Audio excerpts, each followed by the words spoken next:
to do this work, and I'm so glad I had a chance to visit with some of you ahead of time. And Marquetta, wherever you are, Yes. she said, okay, Jamie, before we leave this afternoon, I want somebody to compile, maybe if you just do this at each of your tables, how many years collectively, how many hospice or end-of-life care years of experience are in this room? It's going to be a lot because a lot of people already have said 25 years, 20, whatever. Okay. So we're going to have a number for that by the end of the day. Welcome. 3 sessions this afternoon. The first one, oh, good. That really helps. Whoever did that. Okay. Thanks. Yes, if I would turn the microphone on. Thank you. We did all of the testing. Is not hearing. Off. So it may be holding it like XML. Holding it. Okay. Testing 1, 2, 3. Is that better? Yeah. Okay. You can hold it, but it will be. All right. How's that? Can you hear better? Thank you. See, I could have gone a long time without addressing that. So thank you. We're going to go for an hour and a half this first session, or to 2:45. I have a few extra minutes. We're going to go to 2:45. We'll take a 15-minute break, then an hour. And this first one is on contemporary grief foundations. 15-minute break. We'll come back. We'll do an hour on the grief across the continuum of care. And several of you here have, are in dual roles, doing both patient care and bereavement. And I'm really passionate that grief is also happening during patient care before the death. And there's a lot of misinformation out there about that. Waters it down. And then the third hour, or the third session, which will be an hour, Peace in the Pieces, Wholeness in the Wholes, is about you taking good care of yourselves. So you'll see these seasons coming back, but grief starts with loss, something being lost. And we know what it's like, the joy in finding. But a lot of the time in grief loss, we don't think about that even after someone has died. So I hope that through the day, you'll be seeing ways that in the midst of loss, we help people find that foundness. I'm hearing, I once was lost, but now I'm found. Today, bring your whole self. Some of us are more left brain, or some of you are more left brain learners, and some are more right brain. We all have both. So linear, logical, right brain, conceptual, art. I call myself artsy fartsy, whatever. So bring your whole self, all of your experience, all of your experience personally and professionally. And our hope for today is to tap into your roles, your goals, and to do it with soul. Now, the soulful part is your you. Because even though we have X amount of people in the room who serve as chaplains or bereavement or CEO or whatever, each one of us has our own life story. My hope today is to be a catalyst for you so that these roles, goals, and soul just crank up some ideas and validate and affirm a lot of great things that you're already doing, and then give you ideas, energy, and inspiration and nurture for moving forward in these very challenging times. Own your own. Own your own story. Own your own learning, your training, your credentials, your organization's parameters. We have folks here today from large and small hospices, from for-profit and nonprofit, from all kinds of organizations. Apply today's content for yourself, with your family and friends, with counselees and support groups, staff support, communication, education, and the larger circles of influence, of care that we provide, healing that we can bring to our world. Again, today's first session is on contemporary grief foundations. I'm back to that theme of lost and found, as in I am, even if my dad has died, I am still his daughter or son. Our objectives for the day for this first session. And then again, we have to start with kinds of loss, naming and claiming. I'm just going to go through these real quick and then tell me anything else. So death, bereavement. Now, a big distinction, grief can be any of these. Bereavement is about the loss by death, okay? And within that are all of these other losses that are tied to the death of the person. And for you in your grief loss roles with hospice, you are there not because someone is getting a divorce. You are there or has gotten a divorce. You are there because someone is dying. And yet the fact that someone has recently gotten a divorce or whatever is inextricably intertwined with it. Thank you. Okay, we're good. All right. Relationships, job, finances. So somebody's been, because of their illness, they lost their job and that has affected the finances, hopes, dreams, expectations, pets. Someone here was just sharing about how their dog had recently died. Might be losing their home, community, developmental changes and losses that happen, crisis events and loss, traumatic events and loss, individual, family, community, massive domino effect. We're going to talk about that. What am I leaving out? Anybody?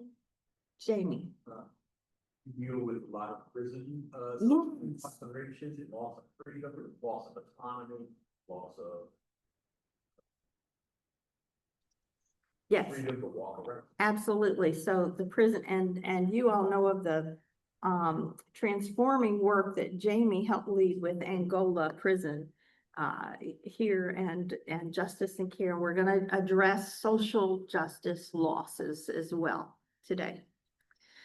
This is one of my favorite definitions of loss and grief. If you want to read it with me, loss and grief are fundamental to human life. Well, read it with me. Whoops, it went back. Kept going. Life's biggest losses can cut into our sense of who we are and can set in motion processes of relearning both ourselves and our place in the world, Your key role with persons experiencing losses and grief. Name it and claim it. So how many of you are social workers? Great. How many of you are chaplains? How many of you are grief counselors or head of your, so there are a lot of dual roles here, or you head up your grief. How many of you are, I know we have at least one volunteer director, and others of you might wear that hat as well. Educators. Okay, we have a couple of CEOs, executive directors. Great. Who else am I leaving out?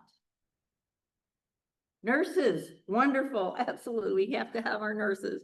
And then also our folks that are participating virtually as well. So whomever, I think Elizabeth, if you're facilitating that, anything that you ever want to add in from our virtual folks, let us know as well.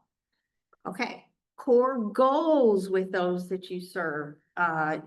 Anybody want to just throw out some rainbow? This is where I'd be playing Oprah, walking around. What are some key goals that you have in your work with regarding grief? Anybody? Resolution of internal conflict. Keep them coming. Somebody else.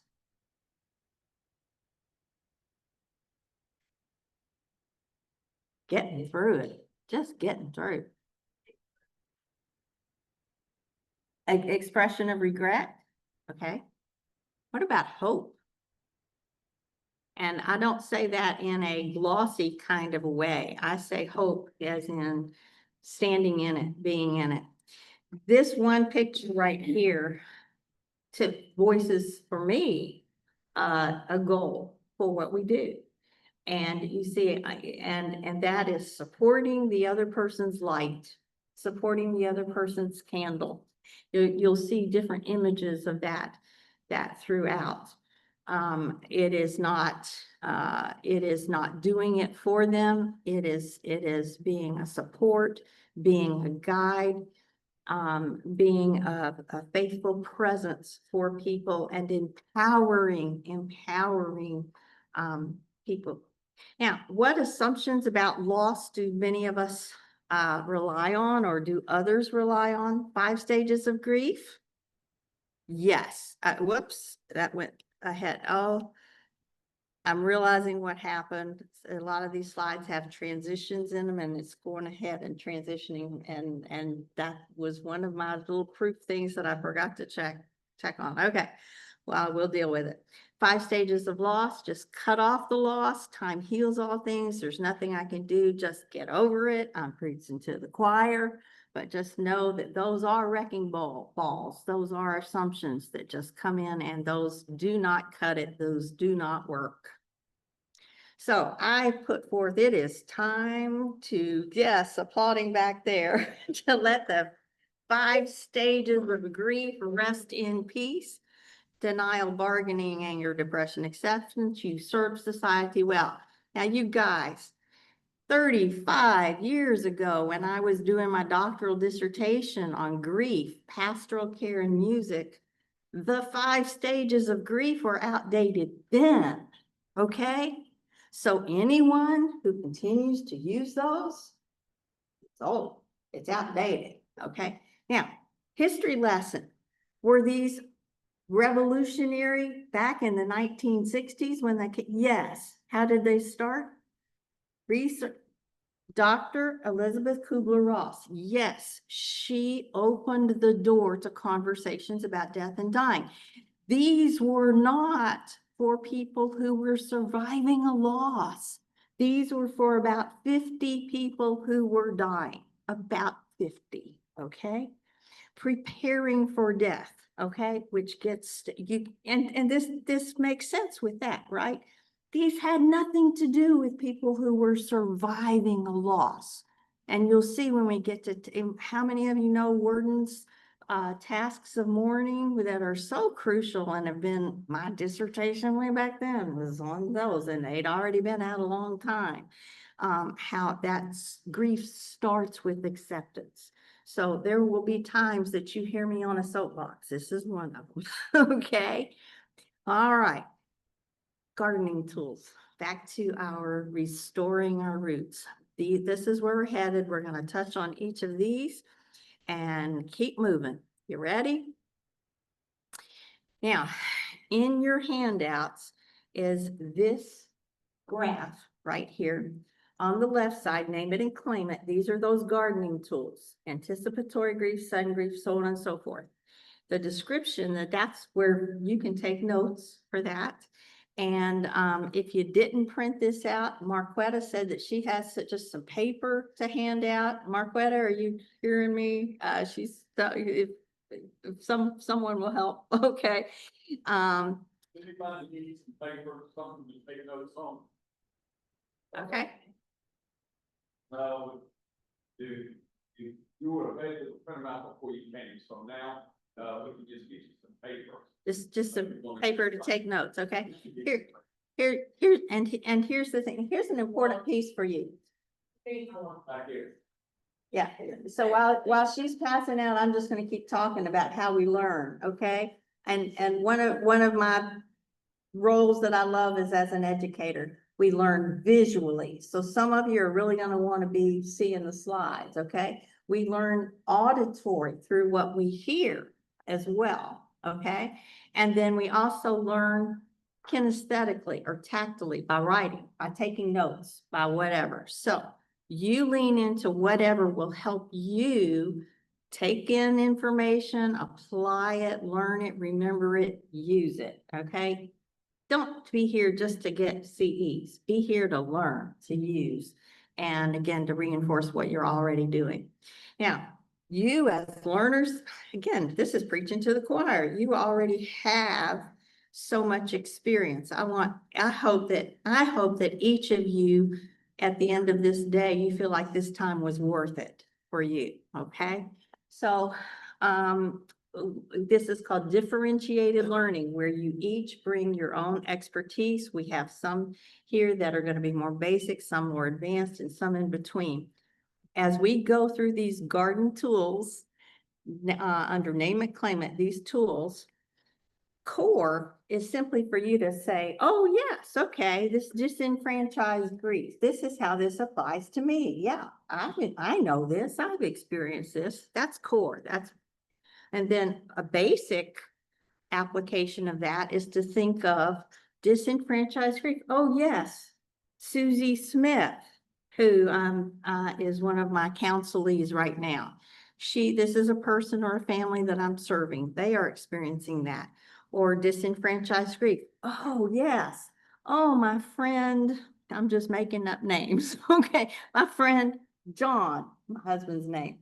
My friend John Staff was just recently telling me about this in the hallway, this thing that he's experiencing.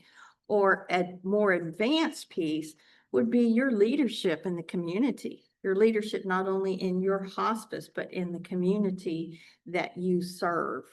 So, you with me on this? How to use this? This is like your bingo card, okay? Fill it up, use it as we go through.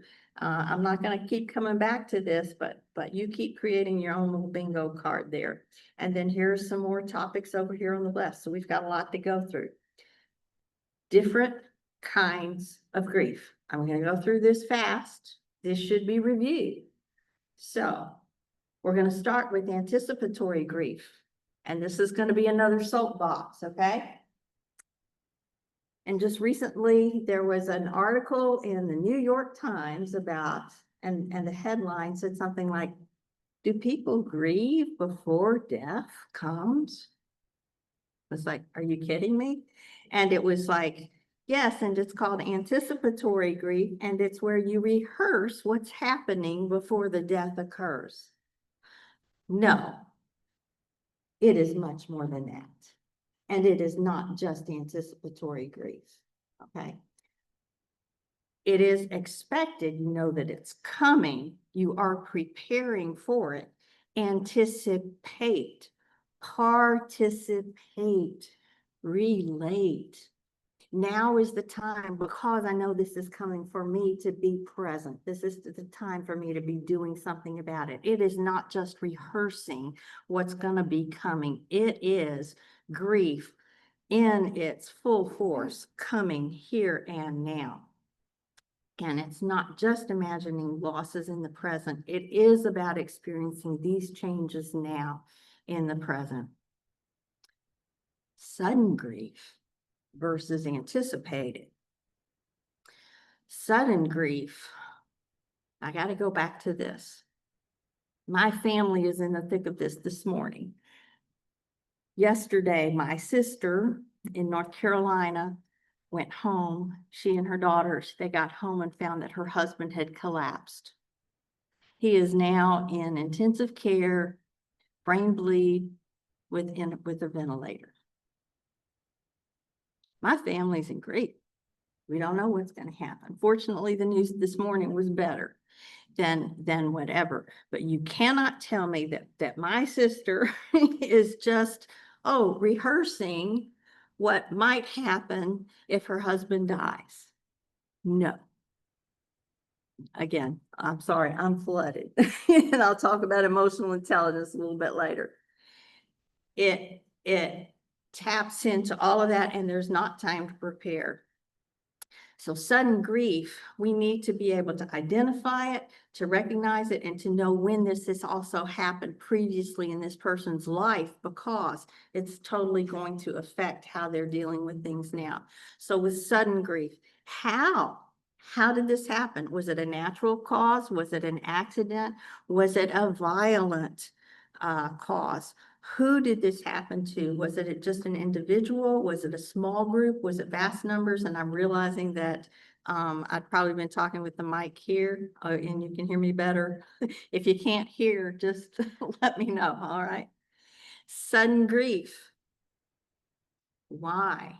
Especially when there's injustice, when there's violence, when there's been publicity in media that takes it out of the person's control. Now, again, as hospice, we're dealing with the person's death, but inextricably intertwined with that person, with that family, is their history.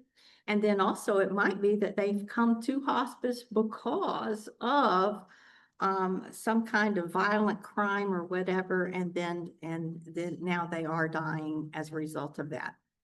Now, oftentimes with sudden grief, there is just not time to deal with it all. Think of Katrina for you all, okay? And there is so much that needs to be done, that delayed grief sets in. It might be that years later, you realize, oh, I never grieved that. It emerges now. Oh, why? I should have, the 5 stages of grief. Oh, I accepted that. I should have moved on. I shouldn't be feeling any of this. Well, for those of you who have done psychotherapy as a counselee or as a counselor, you know that many times those things don't even emerge until years later. They can't, because it hits us in new ways now. So these terms that I'm giving to you are to give you ways to name and claim it for yourself, and also with those that you serve. Not in an authoritative way. Oh, you're experiencing delayed grief. Oh, that sounds to me like delayed grief. And when you can give them names to name it and claim it and validate it, and to say, oh, yes, that is me, or oh, no, that's not what I'm experiencing. You are empowering them. You are helping them hold that candle, keep it alive. Another term, disenfranchised grief. How many of you know this term? Okay, I wish there were more hands, because this is such an important term. When I joined Hospice of Louisville in 1993, I was chaplain on the AIDS team. I was both a musician and a chaplain, and a woman, which really helped. But disenfranchised grief is where others discount whatever, they discount it, the grief, the loss. They don't see it, they don't get it. It might be something like a miscarriage or a stillbirth. You can have other children. Doesn't get it. A relationship that others approved of. What if the person who died, you'd had an affair with for a lot of years? You're grieving, okay? Or it was a relationship that it's an LGBTQ relationship that your church or your family didn't approve of. Disenfranchised might be the loss of a pet. Disenfranchised, discounted. This is when others can say things that feel terribly preachy, bossy, or imposing. It's happened to all of us, hasn't it? With the know-it-alls, shame-it-alls. Oh, you should just do such and such. They just simply don't get it. They don't get what you're grieving. They don't get why it matters to you. And it can really lead to broken trust, to cracked and broken relationships.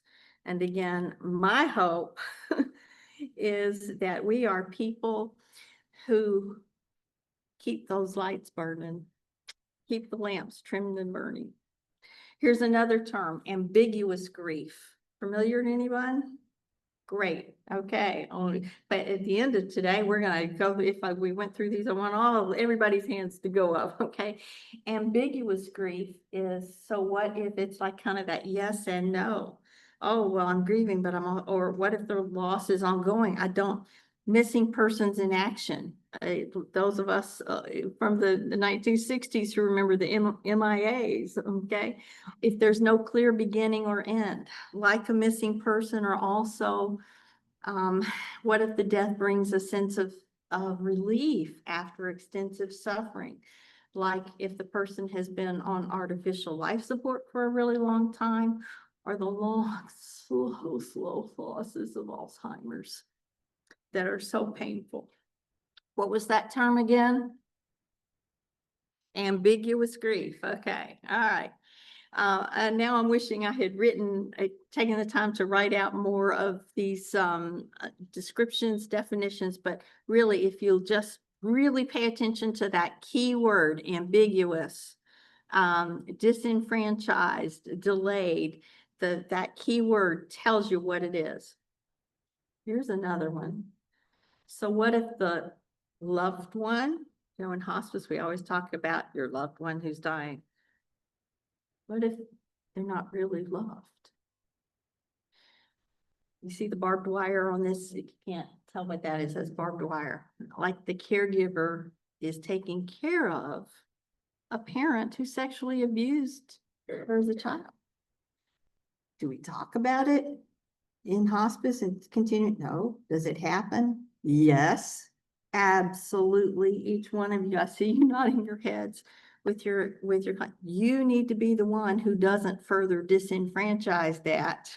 You need to be the one who can validate that and be present and hear those hard truths, help them hold that light of a candle within themselves. Collective grief.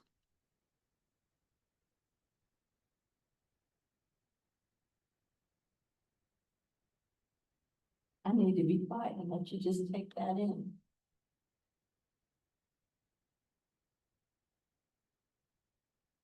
I was in Louisville, Kentucky, glued to my TV when Katrina stuff was happening and the rest of the world was weeping, though we can't begin to know what life was like for you. Sandy Hook, the children, the tragedy, someone like Robin Williams, Princess Diana, any of those others. And then the protests with, when George Floyd was murdered. Social justice, loss, and grief. You all, from a friend of mine, Dr. Tashelle Border. Does anybody here know Tashelle? She was born and raised in New Orleans. Jamie, I got to get you connected with her, okay? All right. Tashelle is a real leader nationally in social justice. She is co-author of this book, Handbook of Social Justice in Loss and Grief, Exploring Diversity, Equity, and Inclusion, published in 2016 in February of 2026. The second edition is coming out, okay? But she profoundly, we served on a board of directors together for ADEC, the Association for Death Education and Counseling.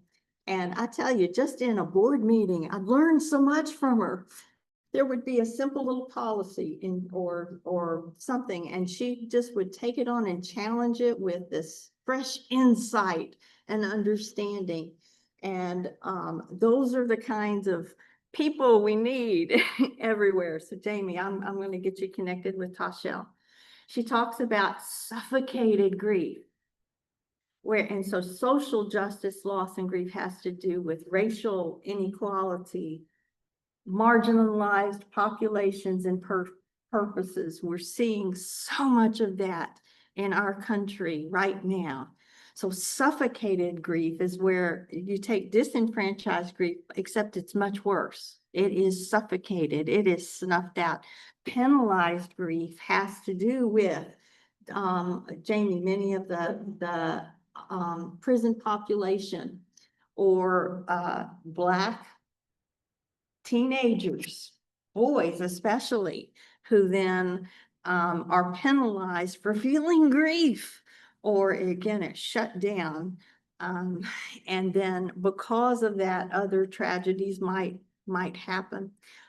So much more. And with your handouts, there's an additional handout on social justice, loss, and grief, because there was too much more for this presentation on that. The domino effect. I'll be quiet.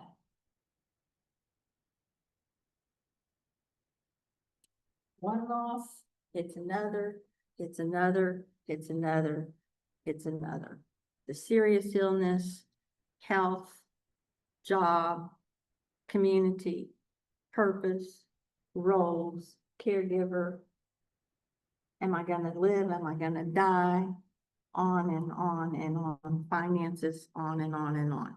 all of that before they ever even become a hospice patient, before they die, and then they come to you for bereavement care. And if you're just thinking of, oh, I'm supposed to take care of the grief after the death, no, it's that longer continuum. Post-traumatic stress disorder, sound, image, memory. I learned that this was the VA psychiatric hospital, right? And my first unit of CPE for you chaplains was at the Kentucky State old, the old psychiatric hospital there in Louisville. And post PTSD being so powerful, and we can all have it in smaller ways. Grief gets in us in cellular ways. And I'll tell you, there can be anticipatory PTSD. Okay, just this past Sunday, I was headed to an event that I knew because of a previous significant tragedy in my life, it was likely to hit me and evoke emotions that I didn't want to be feeling in a public setting. Okay, so I was anticipating my grief in that way, knowing that these sounds in this particular setting might evoke that. So PTSD, importance of knowing and understanding that piece. Prolonged complicated grief. Prolonged grief disorder is a term that you're hearing and not. There is not time to go into this today, except to let you know that this is another topic that you need to know a whole lot more about. There's a lot of conflict about this among the counseling profession. And I'll tell you one of the best resources, I mentioned it a moment ago, Association for Death Education and Counseling, ADEC.org.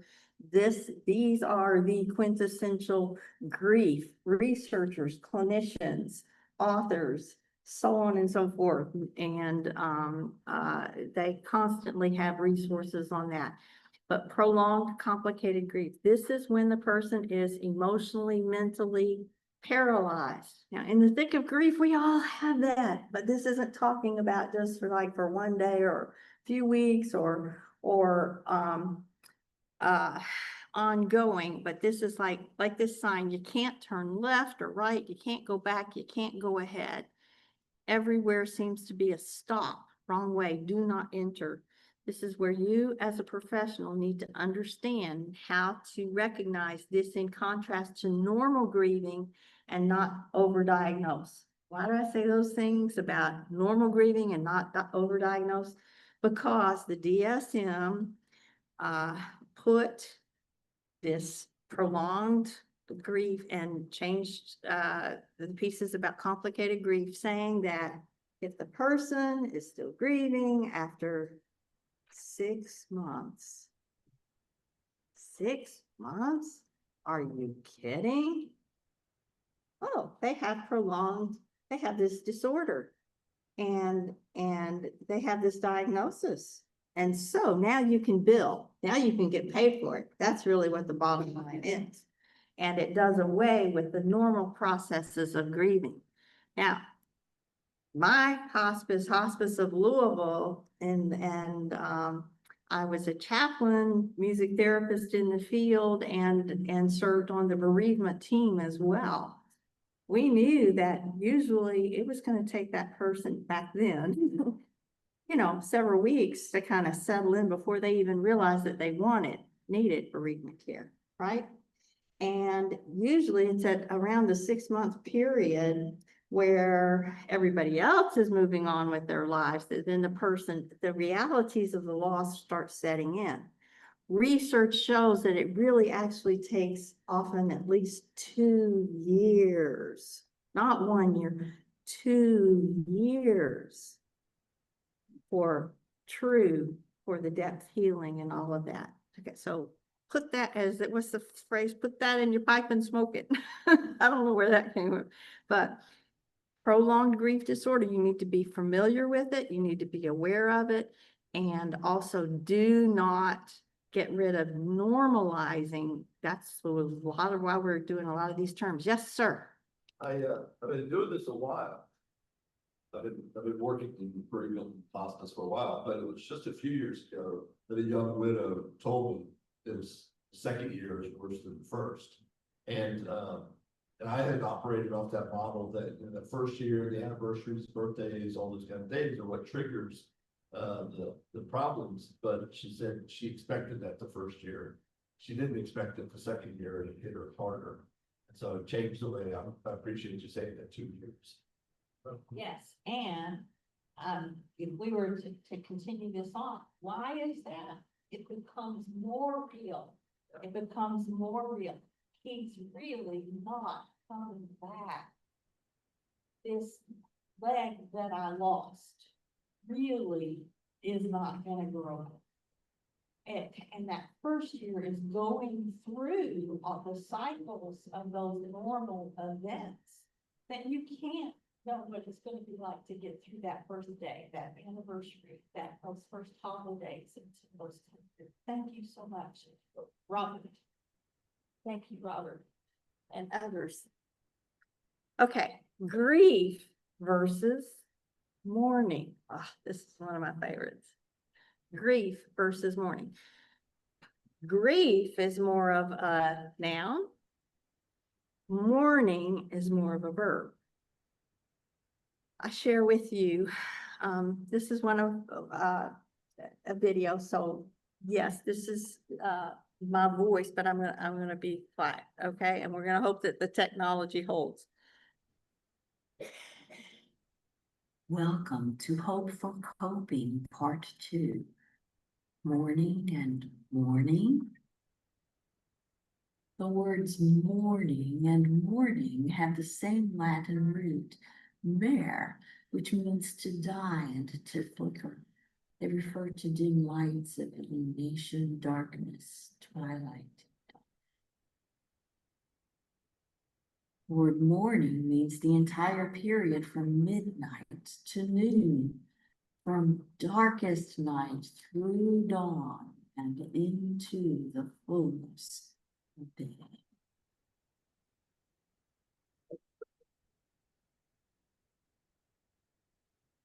Other roots for mourning and mourning have to do with death, as in the word mortal, change, metamorphosis, and seasons for planting and sowing. Hope for coping, grief versus mourning. Grief is about how the loss affects you. Mourning is more proactive. It's about what you choose to do with your loss and grief. Do you treat your loss like dirt to throw away? Or with nurture for new life ahead?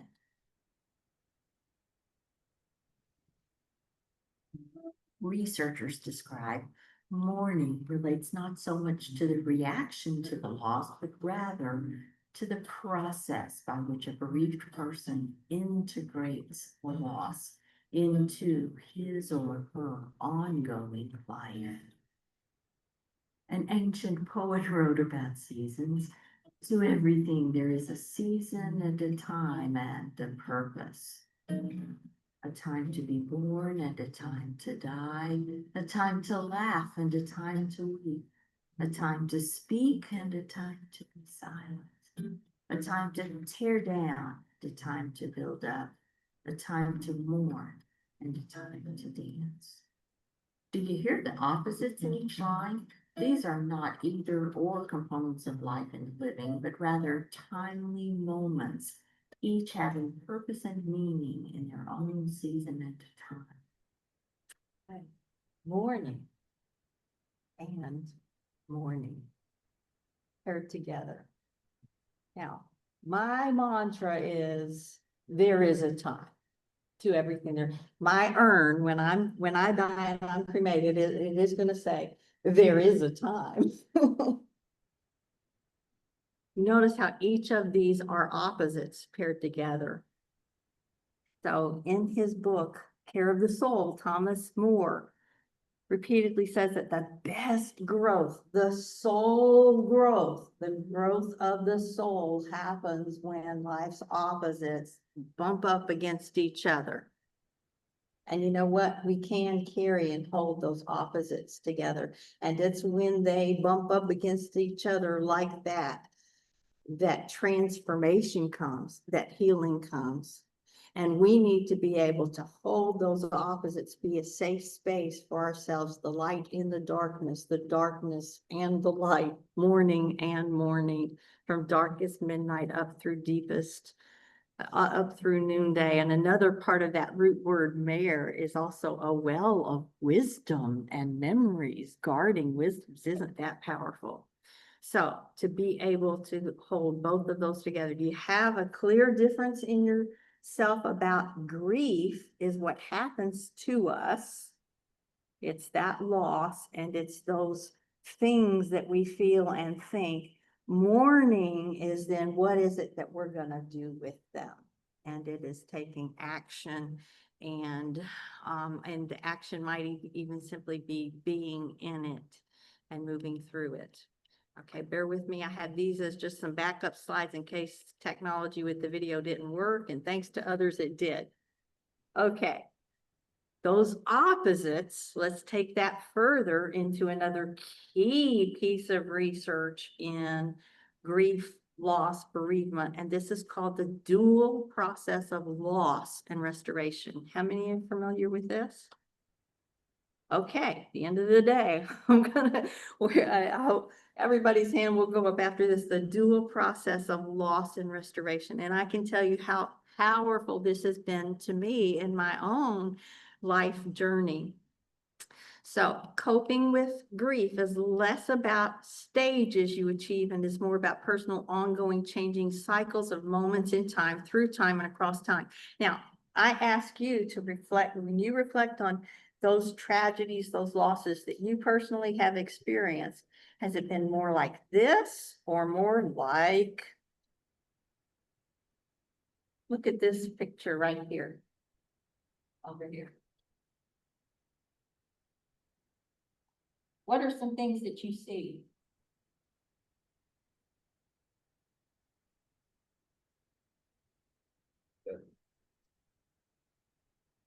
Okay, you see this right here?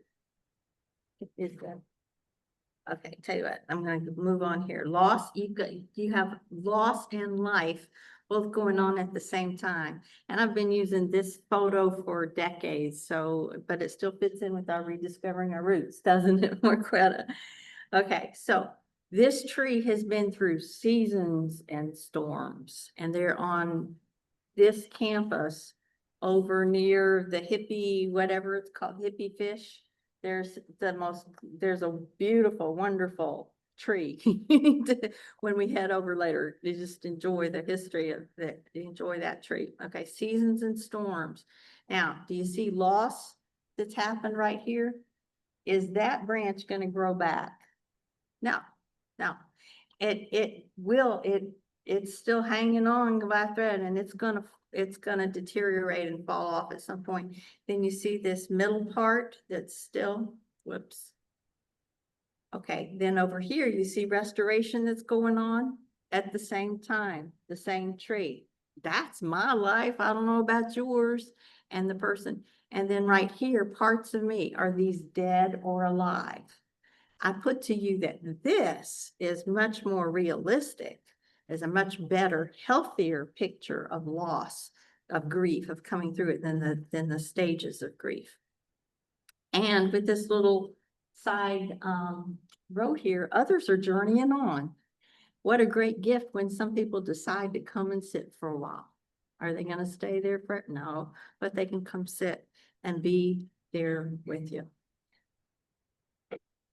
What was that called again? Say it with me, everybody. I'm doing a lot of talking here.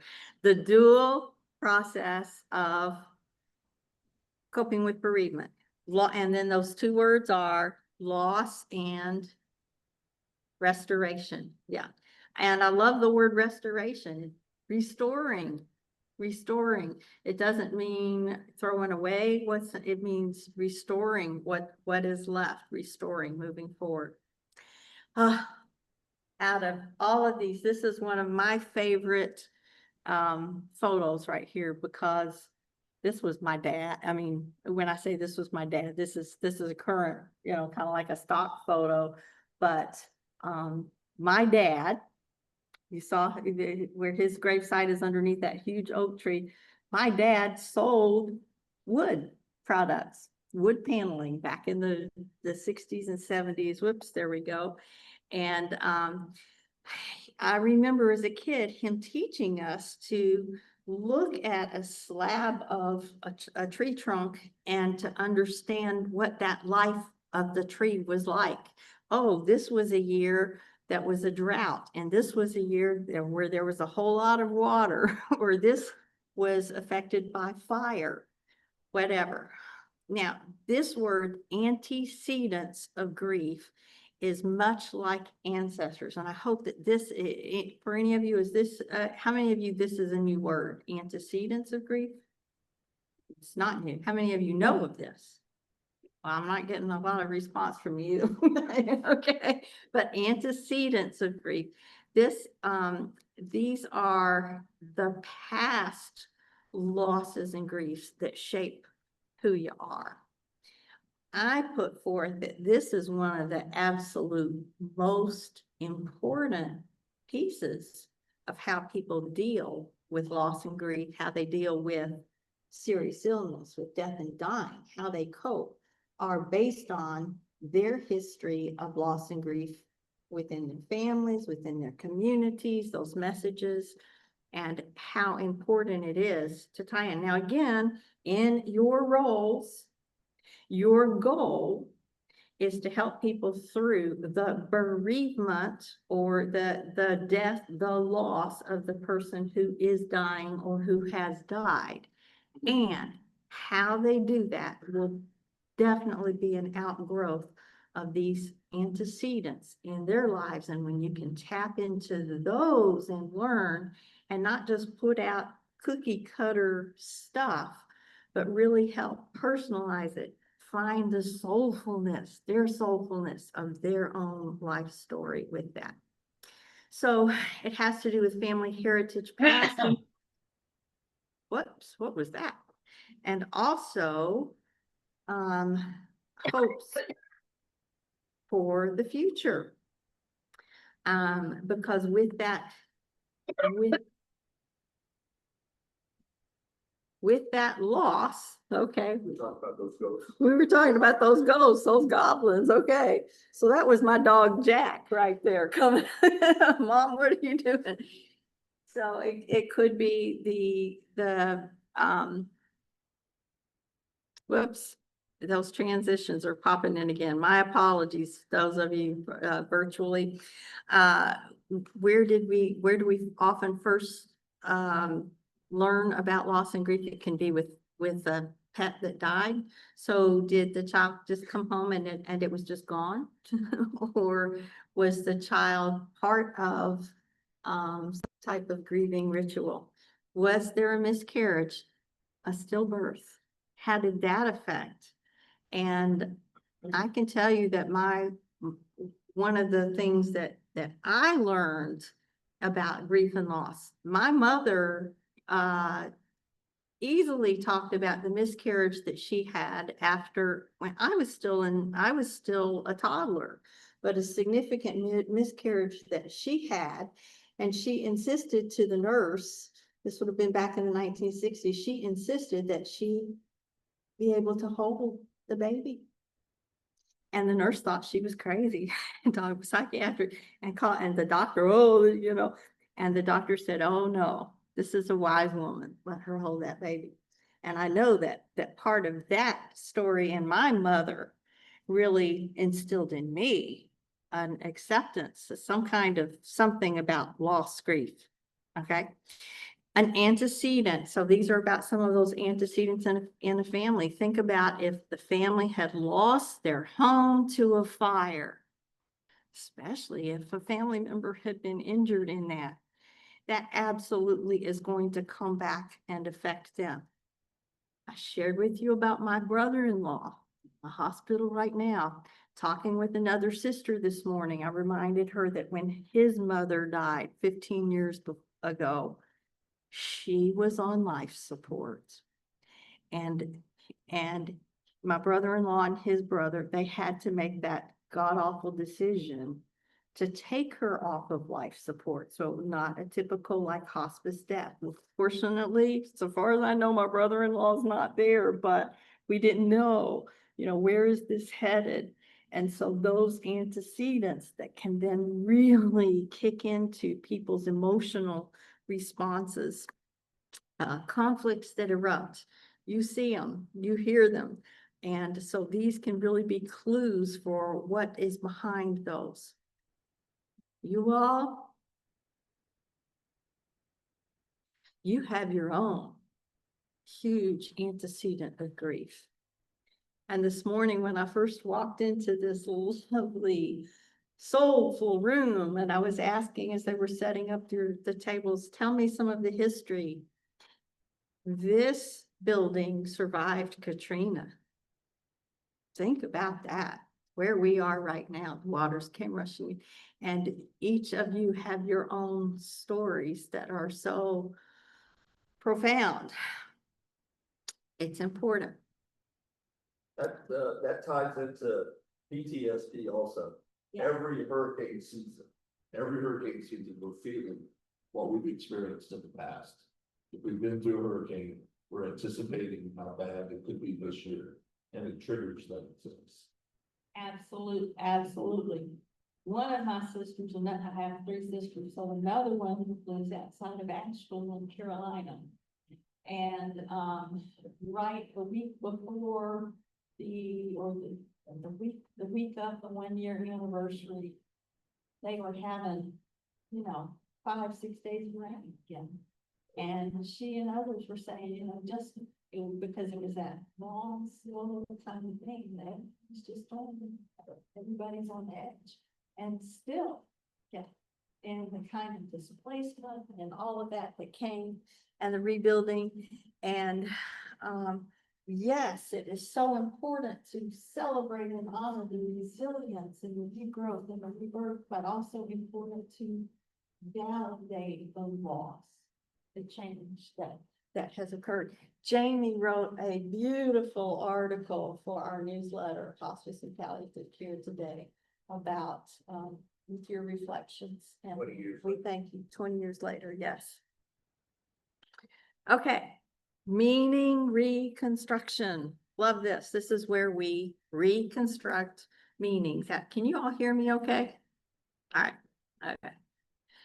And because of our virtual session, I'm doing a lot more talking versus having to partner up at the tables, which I'd love to do, but we'll just keep on. Whoops, there we go.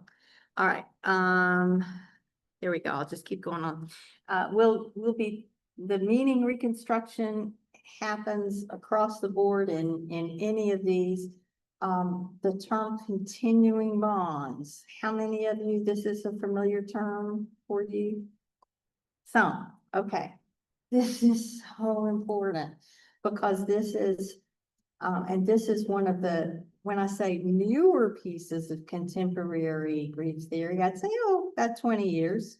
Yeah, about 20 years. It's really been out there in the lexicon and it's so important. But you know what? It is absolutely in every religion. It's in every religion in some way. It's in about every culture in some way, except our Western culture tends to cut it off more, but continuing the bonds. This is about continuing to have some type of relationship connection.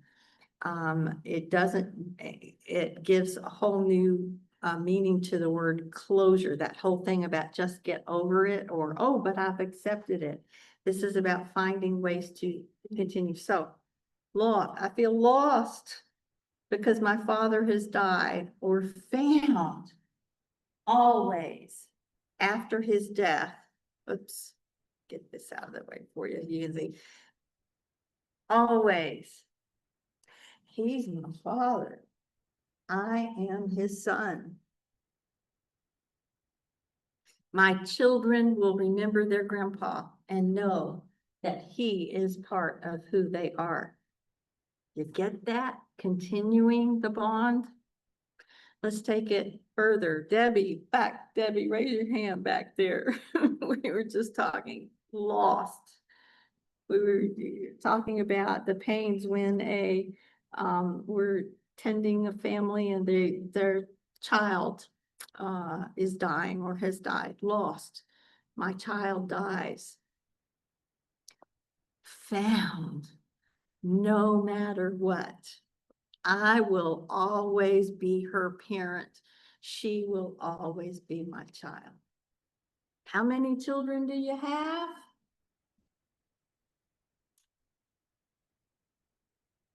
Now you see, do you allow the other person, or does culture allow the other person to say, I'm the mother of 3? And 2 are like, one has died, or, oh, I only have 2 children.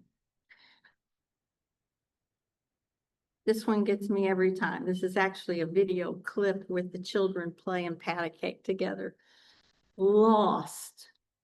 My son doesn't understand the permanent absence of his sister. What will he seek and find through years ahead? So scroll this ahead to this son, this brother being a teenager, or decades later, and still continuing to work that out, playing it out in ways that he can't experience until he's older. Are you seeing how mourning, not just grief, grief is what happens to you, how mourning, working through grief, getting through grief is a process. It's ongoing. And I love the word integration, because it's not cutting it off. It's not cutting it out of your life. It is integrating that loss, integrating that person, that thing back into yourself in a way that makes sense for now and later on. It is very empowering. Before we go on, let me stop. Let me pause. Questions, comments, anybody? Elizabeth's got a microphone. Or right here, anybody? Well, I was thinking as you were talking about these continuing bonds, and I think we'll probably get into a little bit more of this probably tomorrow when we start talking about social media and its impact upon us in terms of our diminishing attention spans, that we can't spend too long on thinking about anything because we're on to the next, whatever the next meme is. And how that's impacting us grieving. Switching lines. Story back in the back, I'm scared to be asleep. Huh? Oh, that's not good. Better. Okay. Thank you. Wow. Big difference. Okay. And I sound a little more Minnie Mouse. I just shifted up the pitch of my voice. Okay. Someone else? Comments, thoughts, questions? Again, this is to be validating so much of what you already know and what you're already doing. Better? All right. Seasons. I know where that's headed. I'm gonna pause, okay? So virtually, Elizabeth, just facilitate this, however. I'm gonna split you up into seasons, and at your table, I want you've got like 3 minutes. I'm gonna give you a season, and I want you to relate it to loss and grief somehow, okay? So these 2 tables right here, I want you to talk about autumn, and here, and then you 2. How is autumn season like grief and loss? Okay? You've got the easy one, winter, okay? And folks right here. Spring, winter into spring, these 2 tables here, that's my favorite one. Okay, but you three here and you here, how is not just spring, but winter turning into spring? How is that related to loss and grief? And you're gonna come back and just give real quick, short answers, okay? Or play with the metaphors, and you guys, summer, does that have anything to do with loss and grief? By the way, tell me what's wrong with summer, okay? Go for it, you got 3 minutes.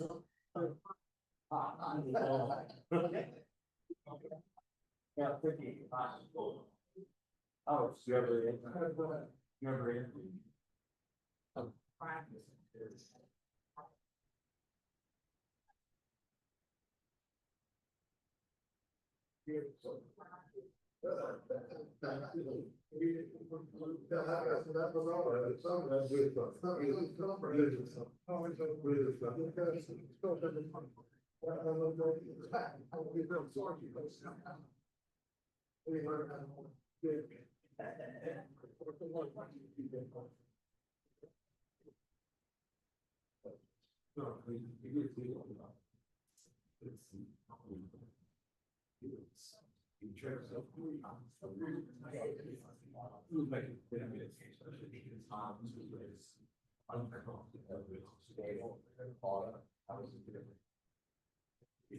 But it's also giving me.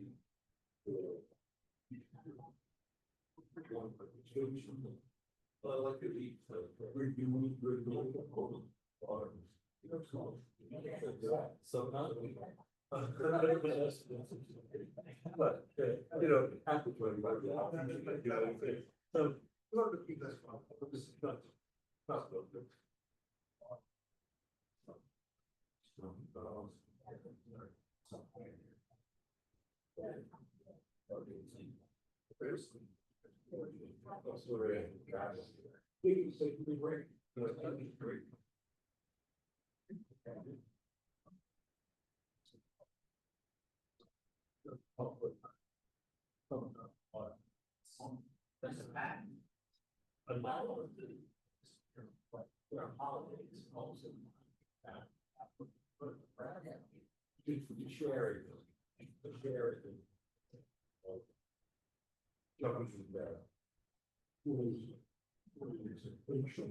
Main goals.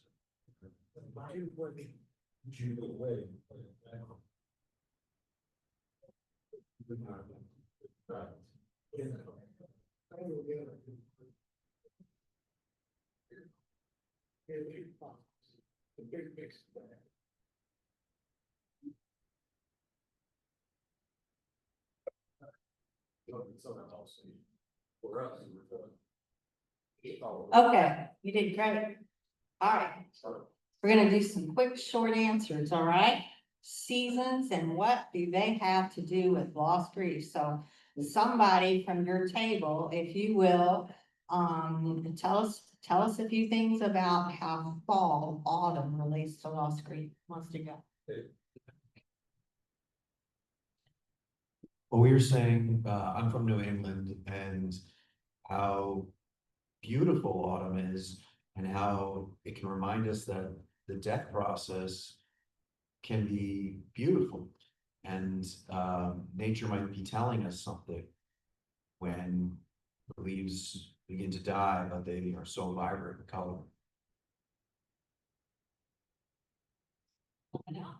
And I guess in the similar vein, I thought about that the leaves do change. They don't change as beautifully down here as they do up there.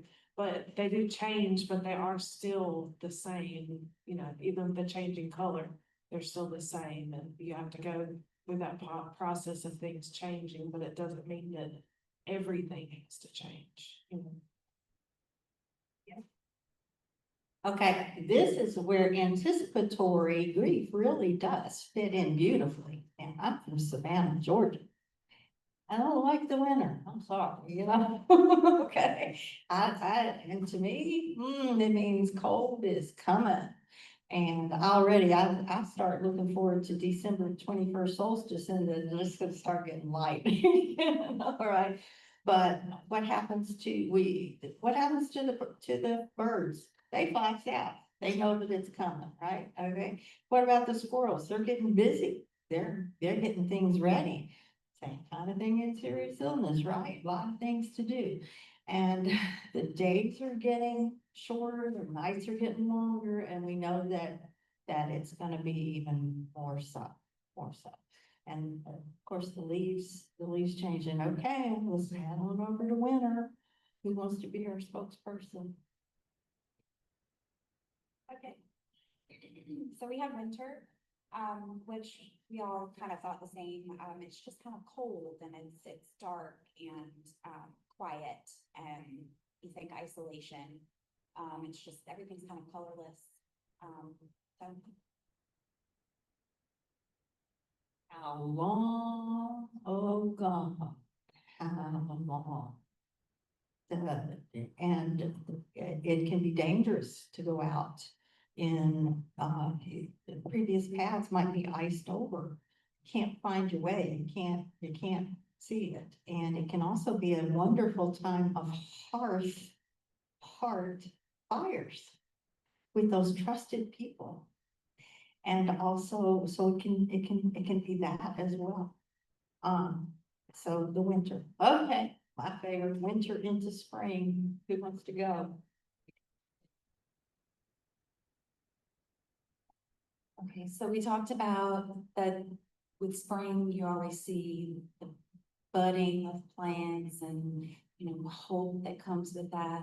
But then you also prompted us to think about winter into spring, which also kind of has a little bit of an ambivalent stage as far as the weather. We might have a warm day early on, and isn't that similar to that restoration? But then maybe we wake up another morning and it's cold outside again all of a sudden, and gosh, didn't we think we were about to be in spring with warm weather? And now we're kind of in this limbo in between. And that is a lot of how we kind of move through grief, right? Into a stage of maybe more homeostasis again.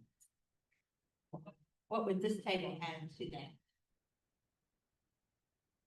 I think that as farther the springtime goes along, the more transformation takes place.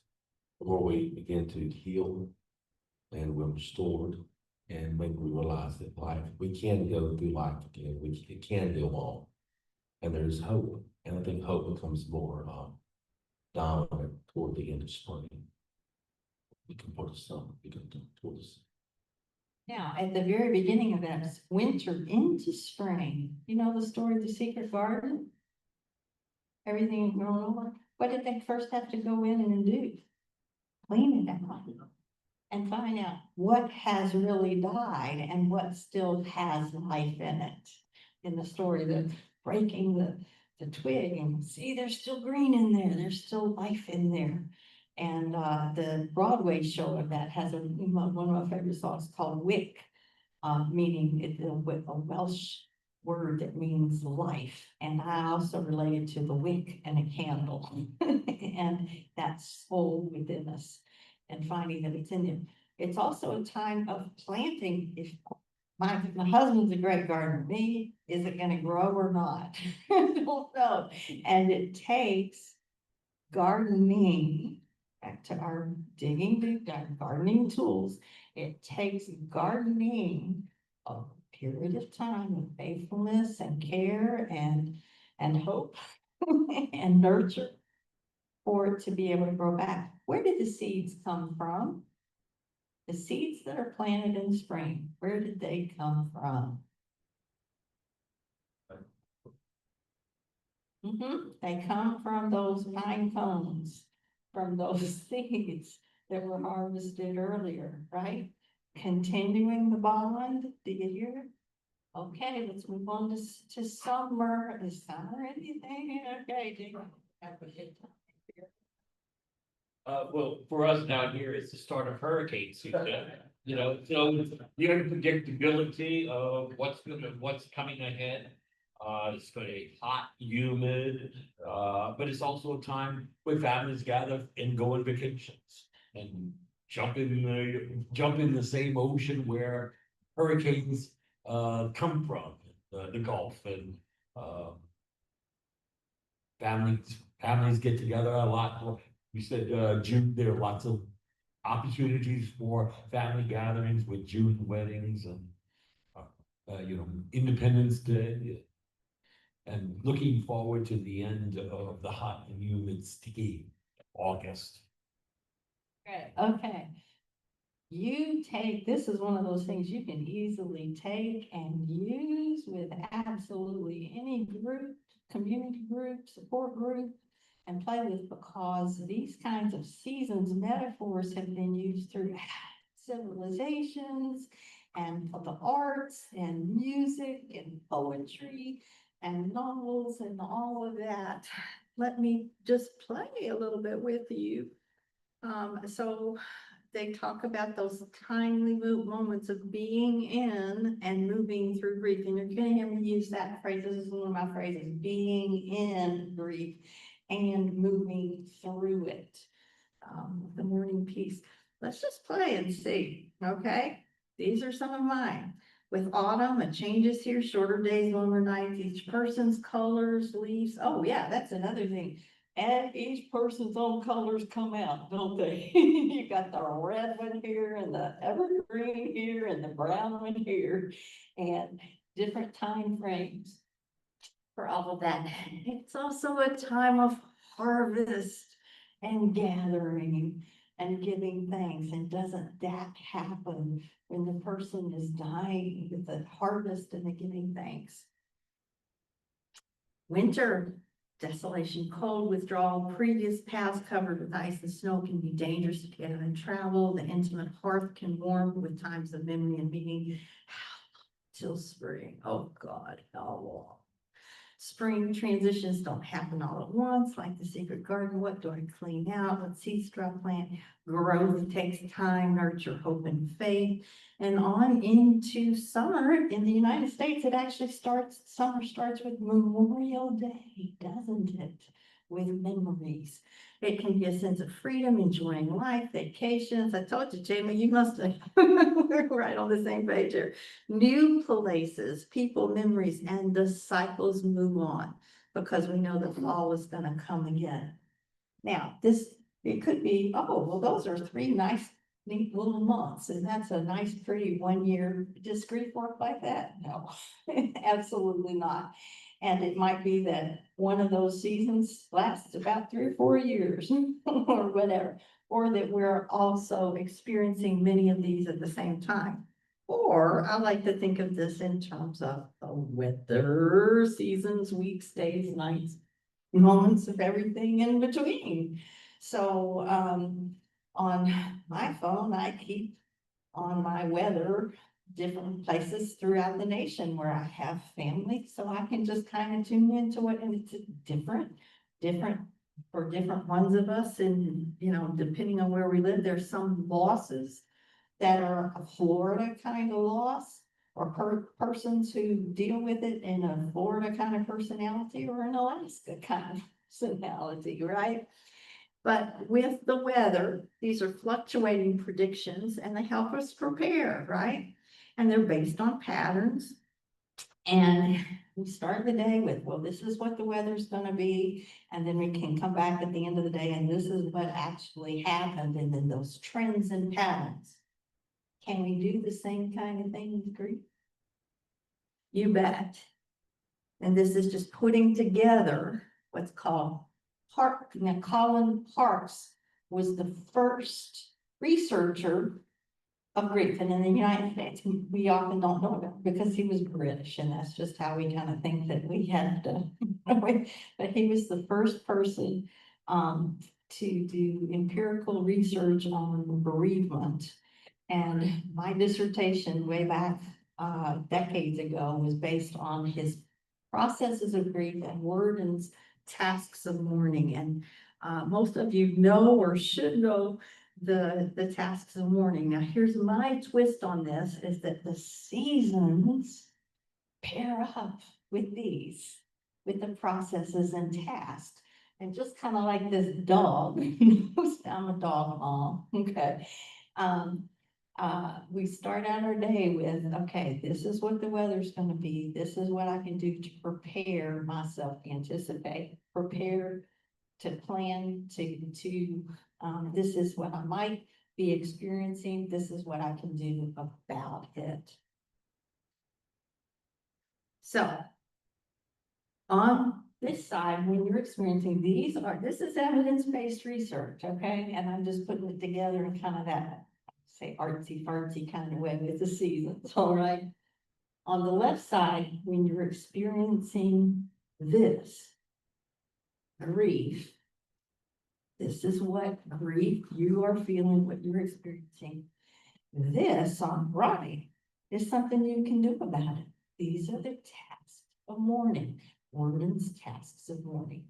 So the first one, when you're experiencing shock, numbness, disbelief, and you know, that does parallel right there with stages of grief, doesn't it? But no. When you're experiencing this is what you need to do. Accept the realities of the loss. Stages of grief, what's that fifth one? Acceptance. With this, what is the first task of mourning? Accept. Accept the realities of the loss. And I love the word realities, plural, because it's in little tiny pieces. And I hate it when somebody says, oh, he's just in denial. You know, there's a time and a place for denial, because thank you for, you get it. There is no way that we can take in and absorb and process everything involved in the loss. We can just take it in bits and pieces. And like those different colors of the trees, I'm gonna take it and process it one way. This sister's gonna take and process it another way. This sister another way.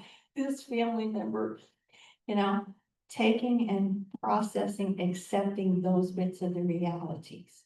So with the serious, it starts with diagnosis, then tests, then a surgery, or the cancer comes back, hospice admission.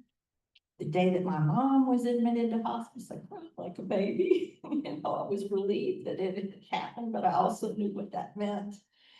And then again and again and again, it happens when the person is actively dying. It happens when they breathe their last death. It happens accepting the reality of loss when the funeral home comes and takes them. It happens when the family goes to the funeral home for the first time, when they are receiving people at visitation at the gravesite. They wake up, and the family and the friends that all have left, and that loneliness sets in. Accepting realities, and you see how it happens again and again and again. Next one.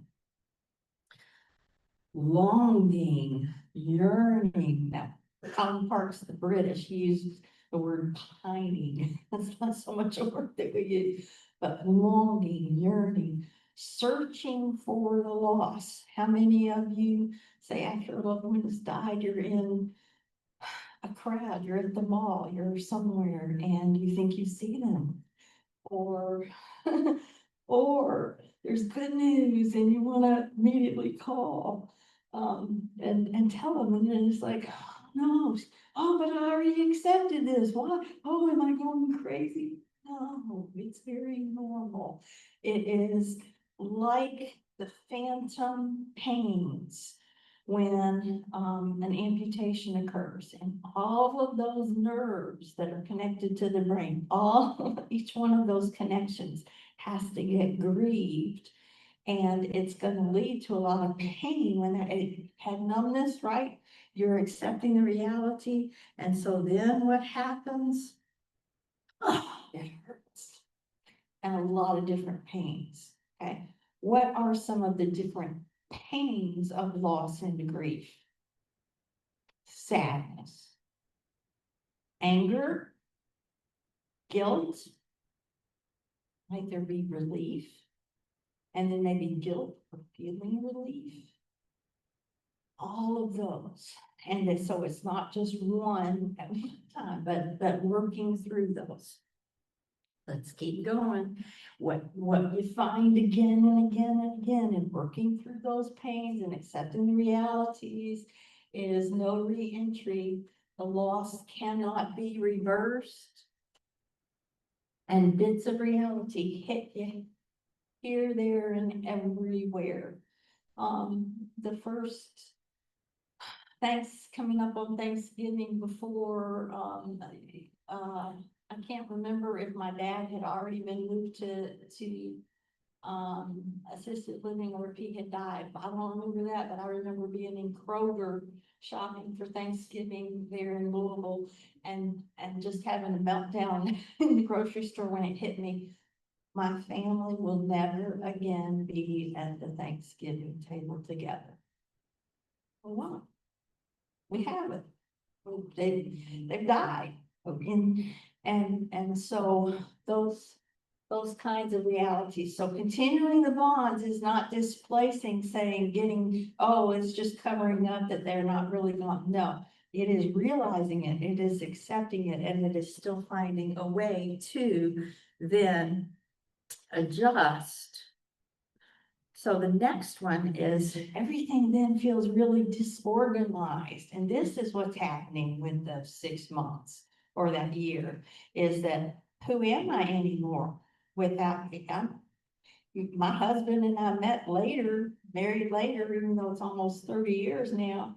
But I was telling him last night, honey, I'll just be lost if anything happens to you, even as independent and all of that is, anyway.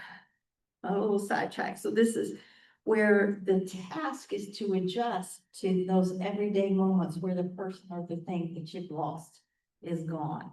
And that's a point, or actually when people are coming to you in grief counseling, a lot of times because those pains are setting in, they don't know what to do with them, or they are adjusting to the loss and grief and they're not sure what to do. Life is feeling more reorganized. I didn't tie this into the seasons. Accepting the realities, bring it back here to autumn, accepting the realities that that this is happening. You hear how that's kind of like the fall. All of those pains of grief, you hear how that's like winter.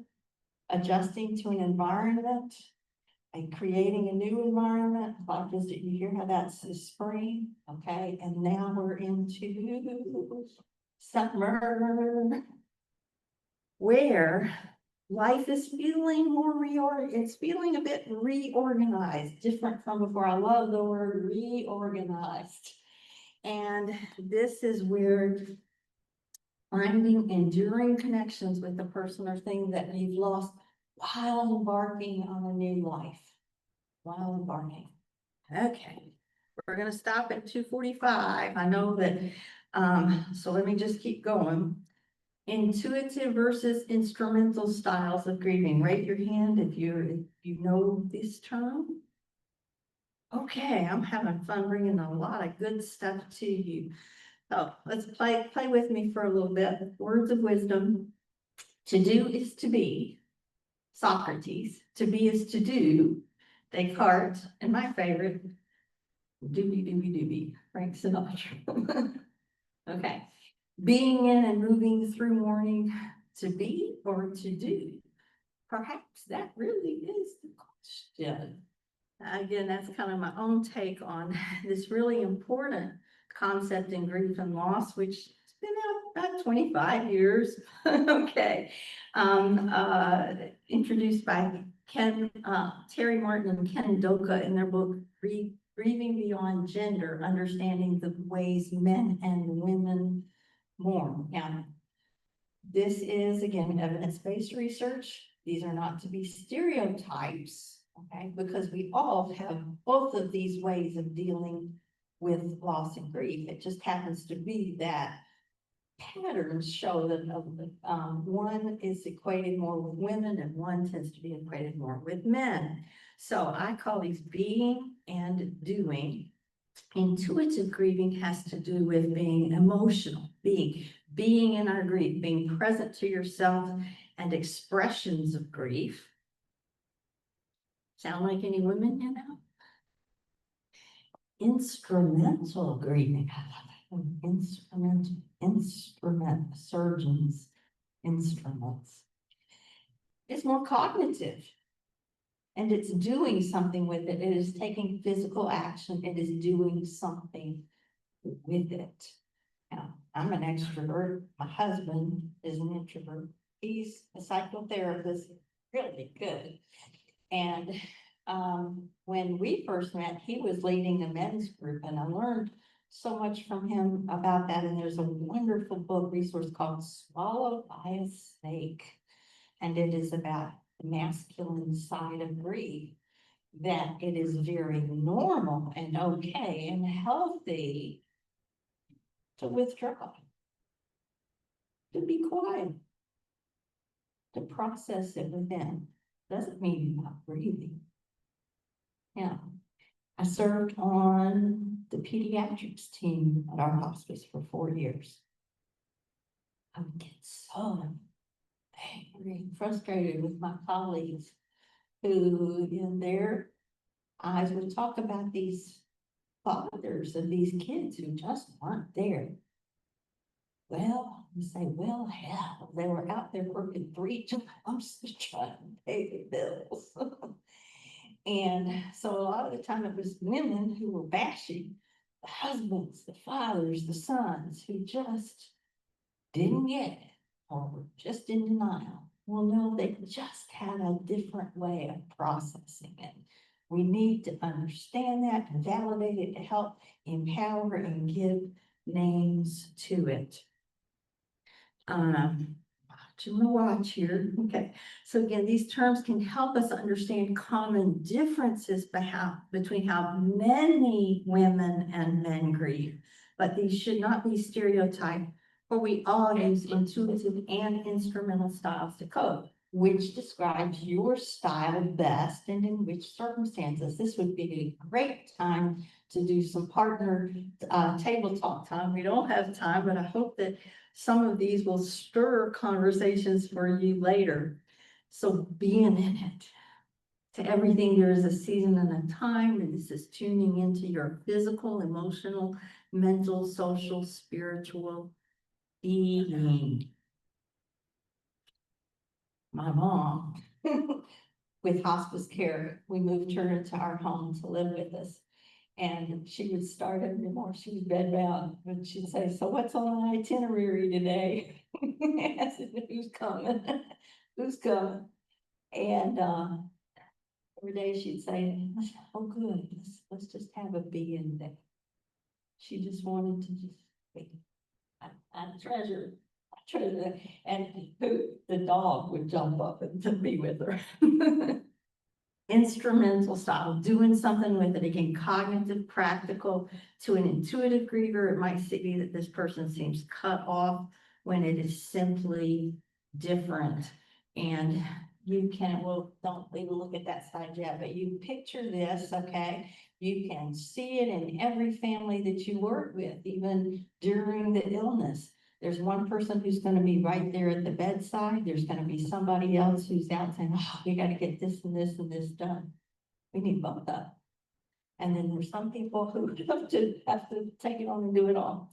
I bring to you this great children's intervention that can work with adults as well. And I was thinking about this as you were talking about the rocks back there, the rock and the Play-Doh. So this was from Hospice of Washington County during COVID-19. What can you control? They give kids or adults rocks in their hands. Oh, squeezy. What can you, okay, name the things that you cannot control related to this loss. You can't, and you can't change it. And then you give them some clay. Okay, what can you create out of this? What are the things that you can control, that you can change from this? So, moving through it, there are times for being and tasks to do, to accept the realities of the loss, to mourn, as in working through the many different pains of grief, to adjust to the environment without the loss, and to rebuild, emotionally relocating the loss and moving on with life. And with this very simple thing, can you again kind of see how the seasons come and fit in there? With accepting that the changes are happening, mourning that winter, they're just gonna be in, adjusting, creating, and rebuilding, moving on with life. And in this work, so back to that intuitive instrumental, I ask you for your own grief programs, how does that kind of work out? I find that with bereavement, many bereavement programs, hospice bereavement programs throughout the nation, a very high percentage of the persons who come for counseling and support groups are which gender? Take a guess. And so does that mean that the men are not grieving? Oh, it's just different. It's just different. And then for those that do have fundraisers, in my newsletter role, I can tell you, man, it seems like everybody has a golf tournament, right? All right, not to say that women don't play golf, but men can really get around doing something, creating a foundation, doing a task, doing a fundraiser, doing something that can express. So bereavement counselors, yeah.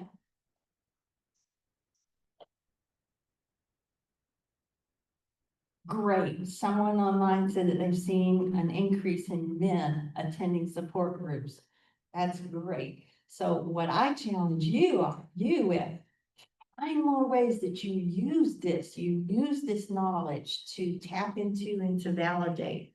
And so might you find a new goal to educate staff about this as well?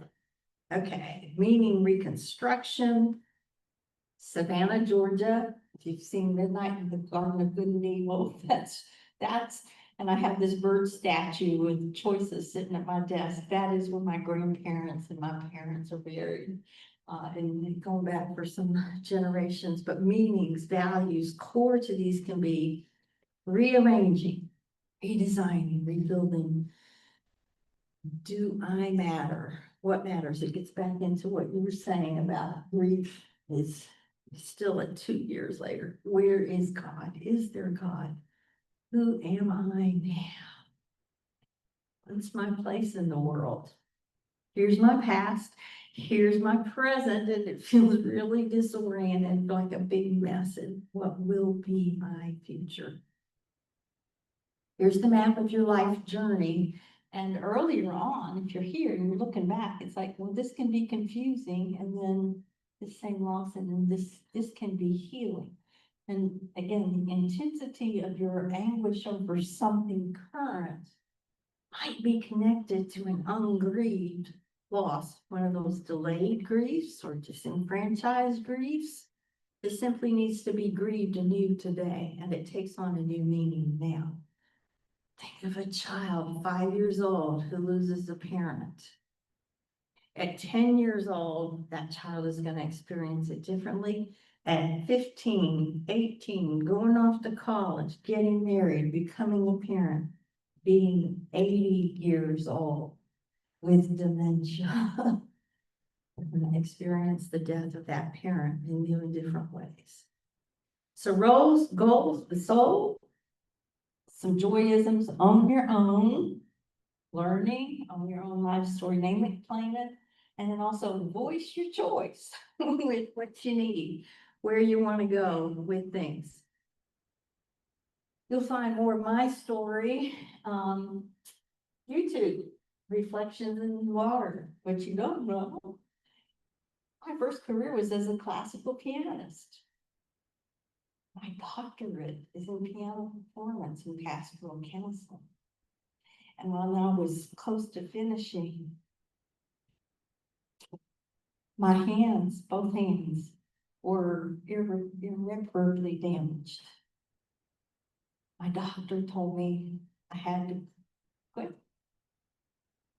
I had to find another career. Okay, so I'm getting flooded now. And that anticipatory thing, this past week, it was a choral concert. The conductor, who was the conductor when I went through my loss, with the group where the church where I was organized at the time. And, see, now I'm getting, it was to a concert with a performance about Beethoven going deaf. And the very last piece of music that I had played was one of his last piano sonatas that he had written when he was deaf for a lecture on loss and grief. So, more my story is this YouTube. This is a performance of me playing my favorite Debussy's Reflections in the Water years ago. That kind of has its own story. But I just put that out to say to you that the things that I'm putting out to you come from my own soul story of being in it, moving through it, and not having it all figured out, but searching my way, which brings you to your places today. It is your own soulful life journey that has brought you, navigated you to this role. I've never met anybody who said, "Oh, I went to hospice to make good money." I've heard it. So what is your story? And we invite you to use these different loss and grief terms and descriptions for yourself. Create a timeline. Now, I'm using my metaphor of music notes. Put them together in different sizes and colors and shapes. This is part of my life story. And you see there, ages 18 and 20, things clustered up a lot. Did I grieve all that at one time? Was I, no. A lot of that, I'm continuing to work out, or something new happens and it kicks it in. That's where your role comes in, helping other people hold their light, keeping it from burning out, and then gently letting go, where they continue to carry it on. We are here. At that time, yes. Only 32, you got it. Yes, that's right. I was 31 when that happened, yes. And I was already into my trajectory of my passion for music, grief, pastoral counseling, pastoral care. I was planning on doing it from the music side of life. And it was out of that then that I moved into hospice work. So that became the catalyst for me with that. It is 2:45, it just switched to 2:46. You have your stories, your roles, your goals, your soul. Now it's time to take a rest. 15 minutes, we'll be back at 3:01, okay? Help yourself to lots.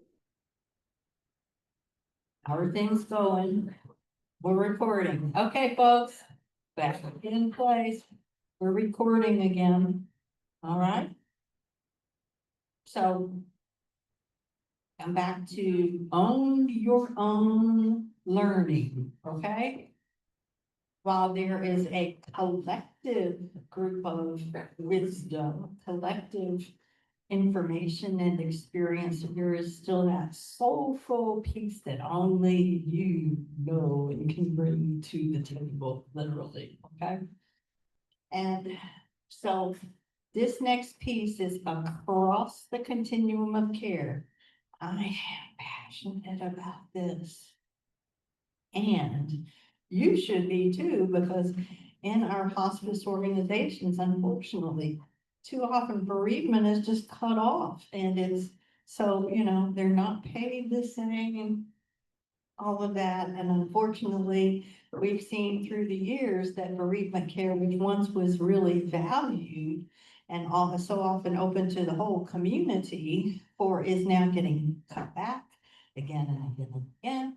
Those of you especially who serve in dual role through both patient care and bereavement loss, And then when I read things again, like, oh, well, yes, does grief actually occur before the death? And oh, that's just anticipated and they're just rehearsing it.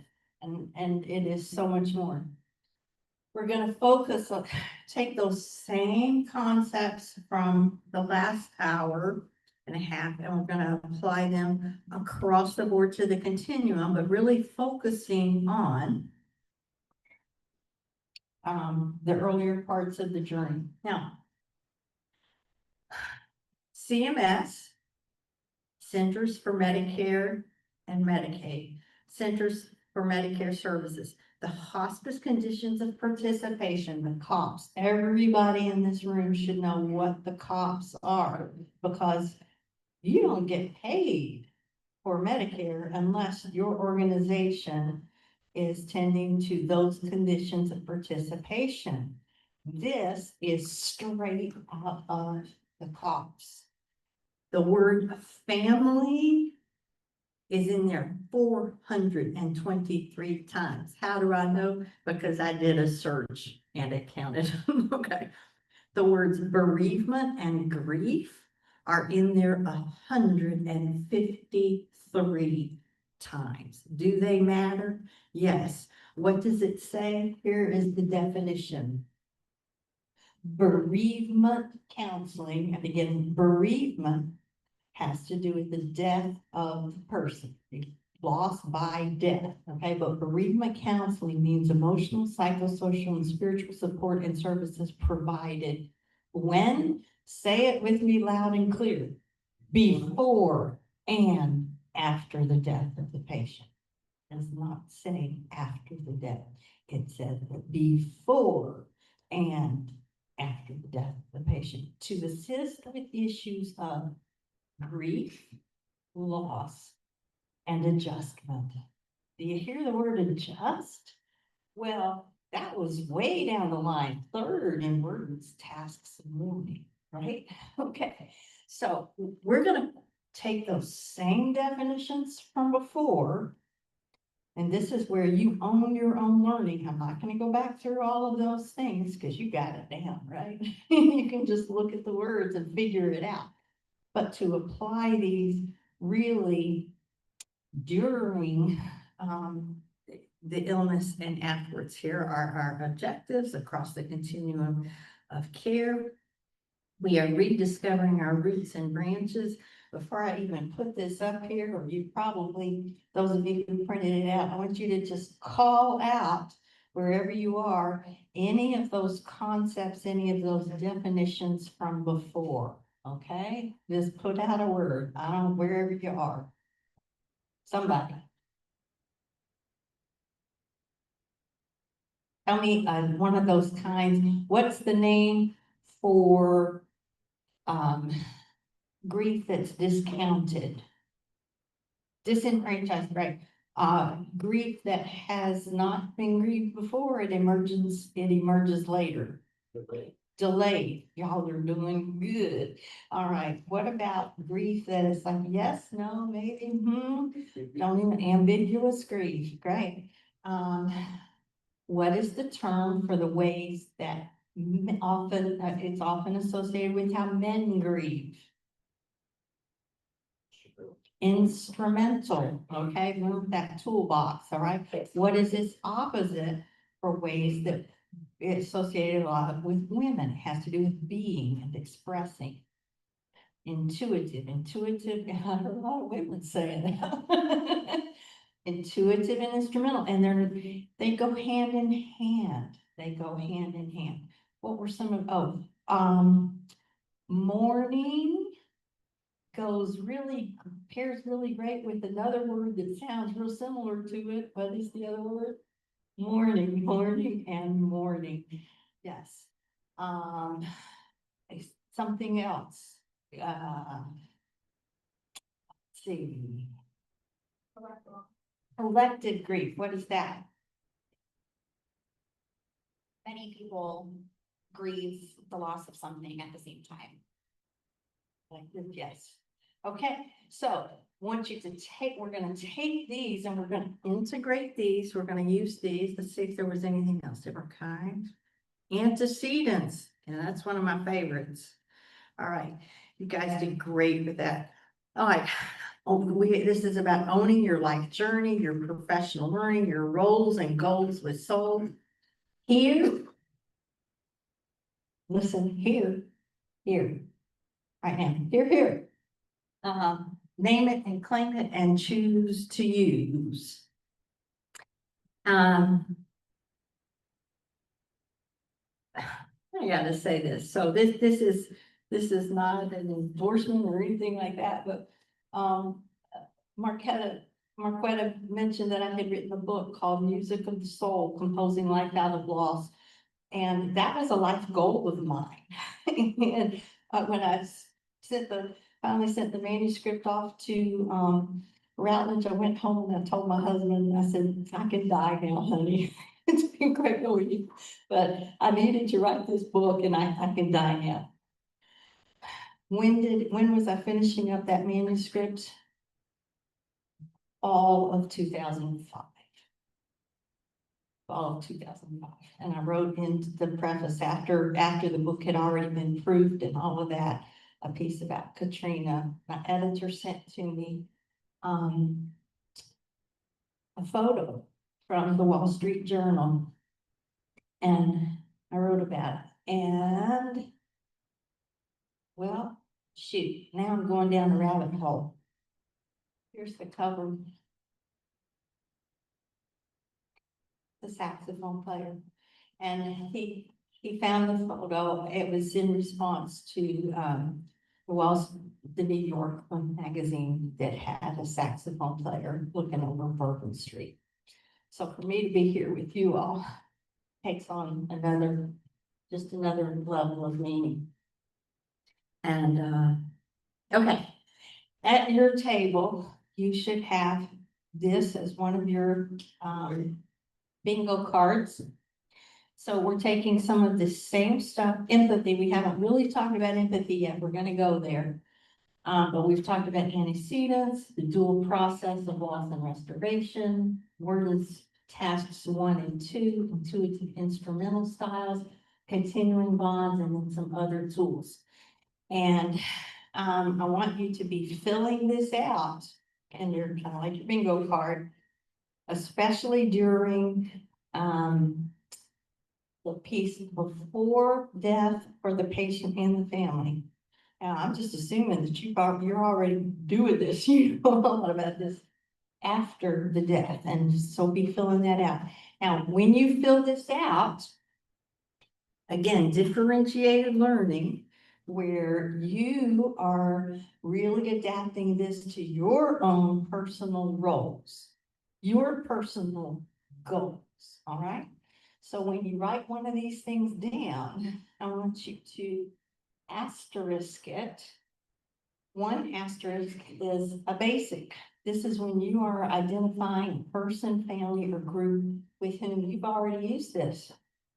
Again, you guys are professionals. You are doing a lot of this day in, day out. I'm just giving you hopefully some new terminology to understand it and maybe perhaps be a little more intentional with it.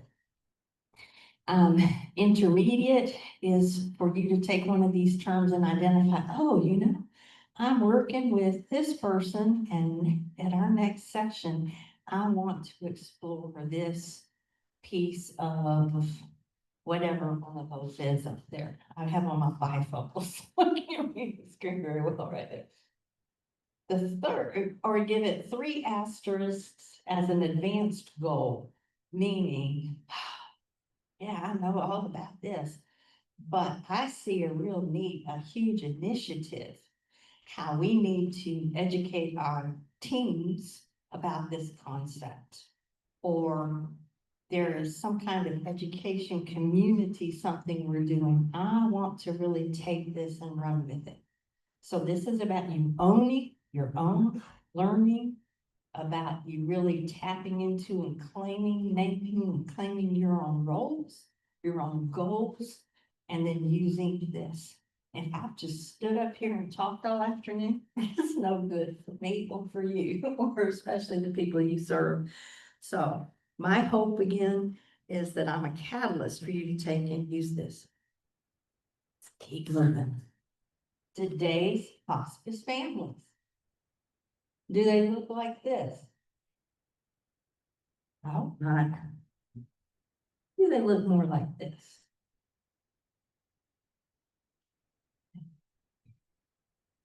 Blended families of all kinds. LGBTQ. International. Intergenerational. So much more. I love to play with words, so I bring to you the word relationship. I love to tear them apart, find out their root words. Relationship. Re means again, right? So, whoops. Yeah, my transitions are messing with me again. Okay, so, taps into antecedents, or again, a lot like ancestors. It is looking backwards, or it is anew. It is telling something again, to retell something. Lation is the action of bringing or proposing, used as in to carry. Let's add to that ship. And as a noun, a ship is a vessel for safe travel across a shared voyage or journey. Does that sound, feel anything like hospice care? You bet. Now let's look at ship as a verb. To ship is to move, to deliver, to get something safely from here to there and through serious illness, hospice, and bereavement. We need relationships that give us safe passage through life's stormy seas. We need both strength and handle with care sensitivity for moving treasured parts of ourselves into an unknown future. Bear with me, my apologies. Go. So through serious illness, let's look at some of that trajectory. So again, loss and grief have already been going on way before due to this person's health, especially if dementia, and dementia is one of the highest percentages of hospice admissions, and it often goes on so much earlier. So we went through this with my dad, and so it can start with simply having to sell the house to move when the person can no longer drive. Again, finances, caregiving, grief is already going on. It is not rehearsing something for down the road. And so already in place are what roles are changing and goals are changing. You thought roles and goals were just about you. They're for all of the family. What roles and goals are continuing on. You hear the thing about continuing bonds and perhaps even getting stronger. Even if as a daughter, I am becoming more of a caretaker kind of parent role, I'm still being perhaps more of the daughter. And so those paradoxes that bump up against each other. The word prepare, before, in front of, par means to be near, alongside, and to prepare means to get ready. So you hear that fall season that's going on, to get ready. Now, and we've already touched on this, acceptance, is it at the end or the beginning? And the grief researchers have discovered that grieving begins with accepting bits and pieces of the many, many realities of the loss. So again, just reviewing this piece of using those 4 key verbs: accept, rebuild, adjust, mourn. And we keep doing this again and again and again. Each time a new moment changes. And it can be that realization, that role and that goal of no matter what, I'll do my best to be here for you. I don't know what that's going to be, But I'm gonna find my way. I'm gonna be here for your mom. I'm gonna be here for your dad or for my spouse. And what we find are these ongoing, overlapping cycles of mourning. You think you've been through it, you think you've already, and here it comes again. And some of them are smaller and some of them are bigger. And again, these are the kinds of things, when people come to you for a grief counseling session, or when you walk into the home of someone as a social worker or as a chaplain or into their room in the hospice residential place, these kinds of things are dynamics are going on with them and with each other. It's one of my favorites. Within this same family, you have different personalities, beliefs and values, much like the different colors and timings of these trees for holding on to and letting go of their leaves in their own time and season. Thank you, our friend from New England. Illness, change, loss. My dear friend, Dr. Janice Nadeau, identifies grief as a family affair. She was the first person to do research on family systems. And she uses this incredible metaphor, and she has a literal mobile that she uses for teaching. And like the crib, the mobile that hangs over the crib of a baby. Imagine now if you were to cut, well, first, think of each of those that's coming down as a different family member, right? And within the family finds its own equilibrium. This is messing with me.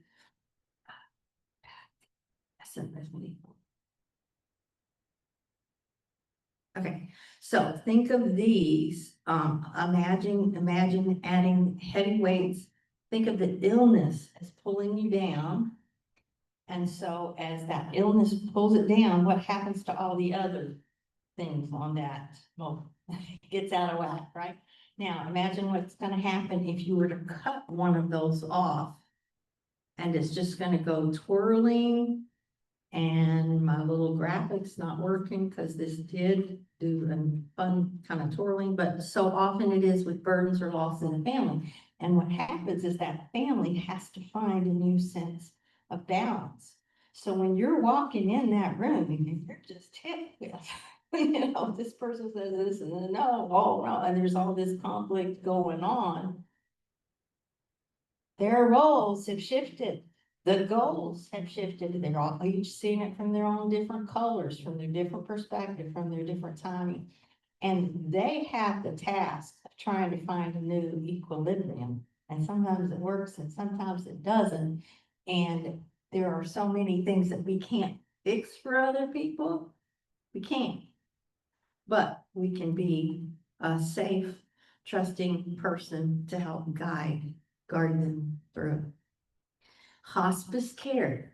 You know what the root word of hospice is from? I'm sure that some of you know.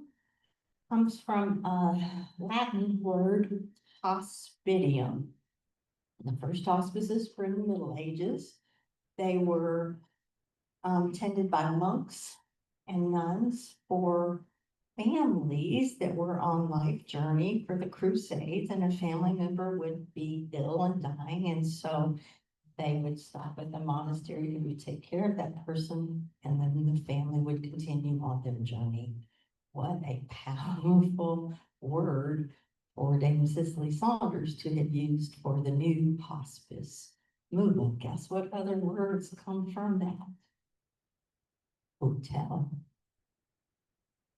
Hostel, as in, you know, overseas where elderly people often stay when they travel on journey. Hospital, yes. Hospitality. Host.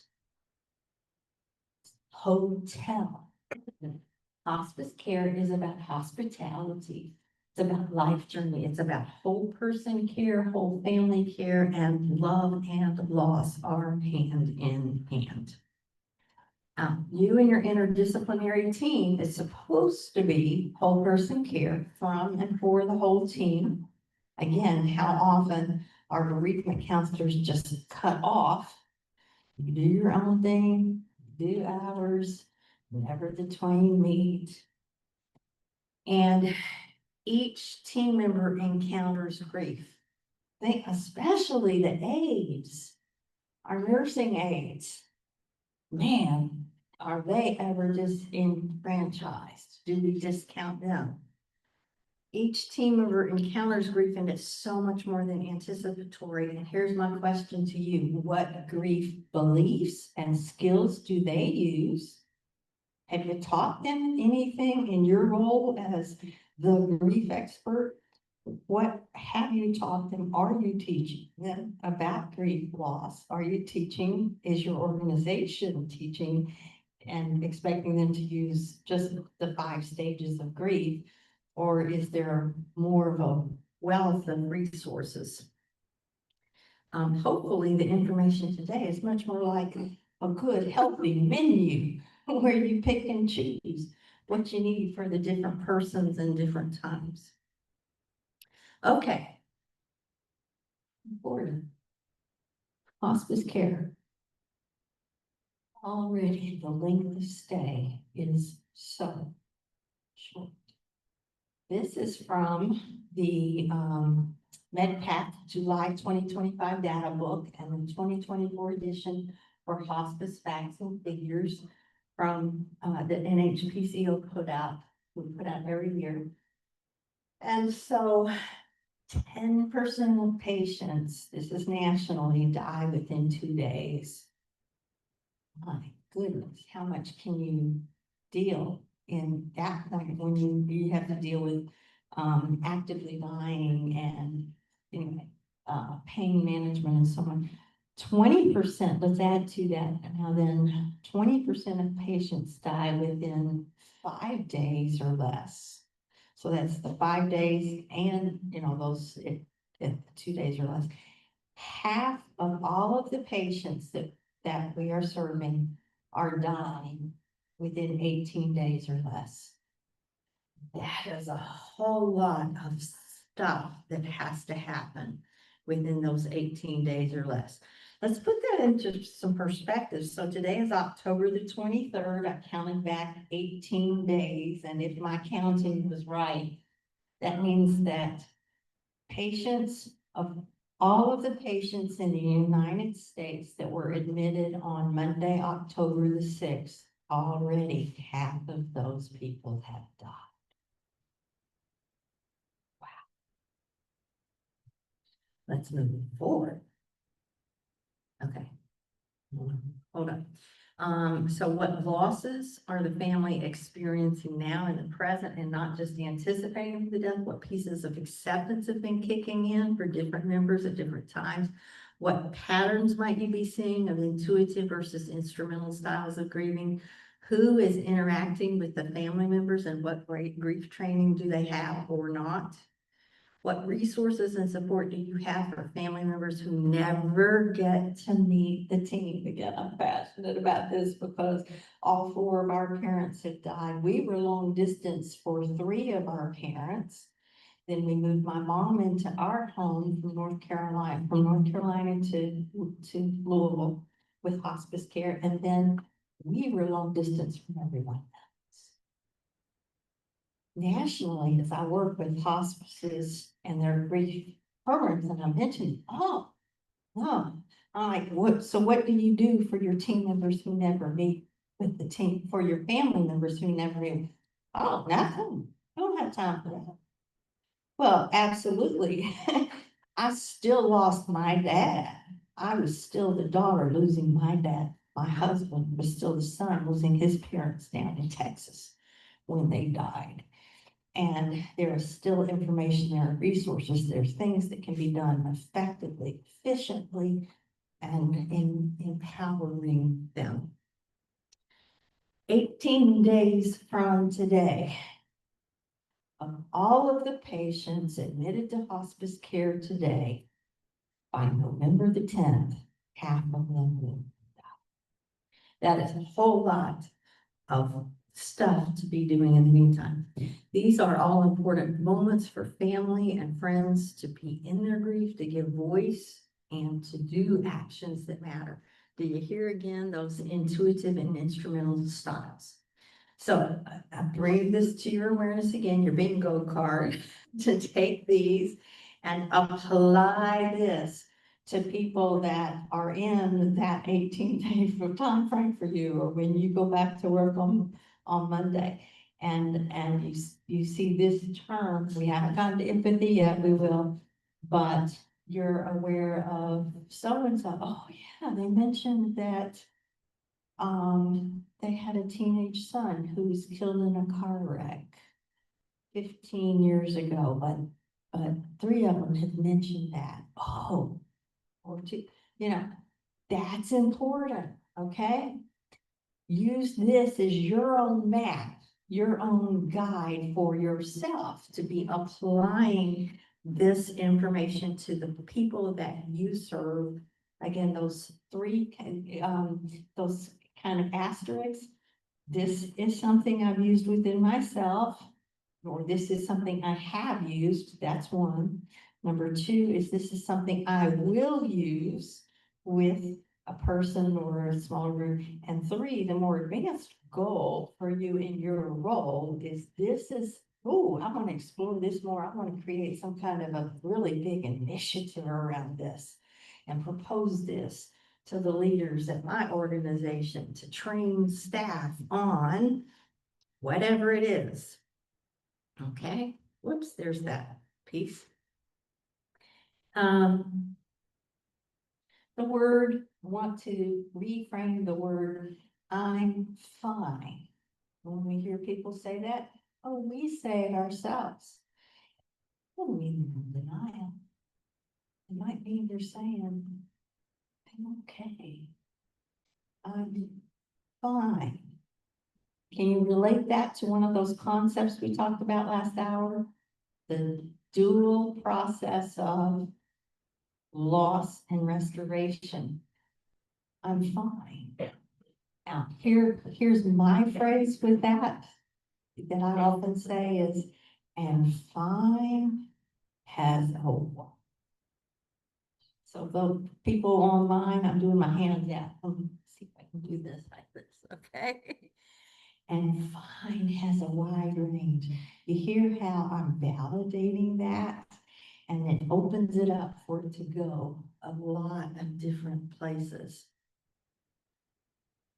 As a musician, I bring to you the word fine. It looks like fine, doesn't it? And it means the end, the finish.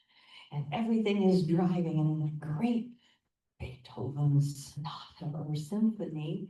That very last part is recapping the themes from before. Does that sound like hospice?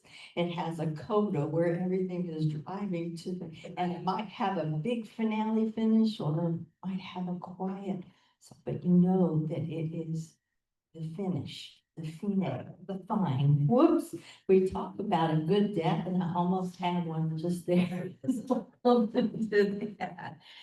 Okay, fine, fine. We're looking to help create that. I share with you.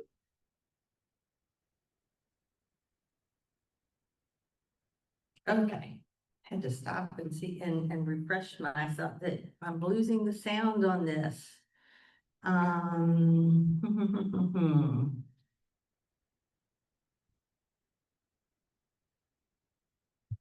Let's see if it's gonna play.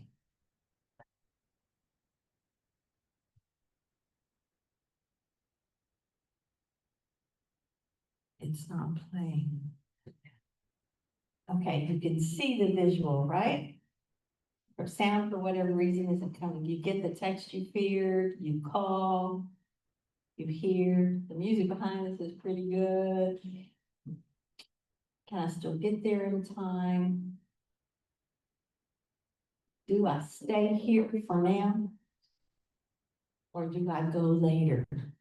This has to do with an important dynamic of grief and loss that's going on.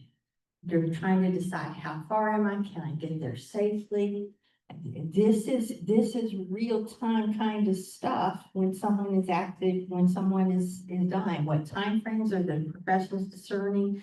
Is it months, weeks, days, hours? What does your family member need? What do you need? If you're long distance, what logistics are playing?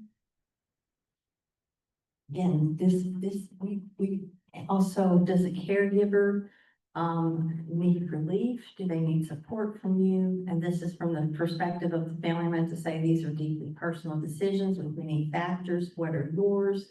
Caution, a numbness denial can kick in with, oh, it'll be okay.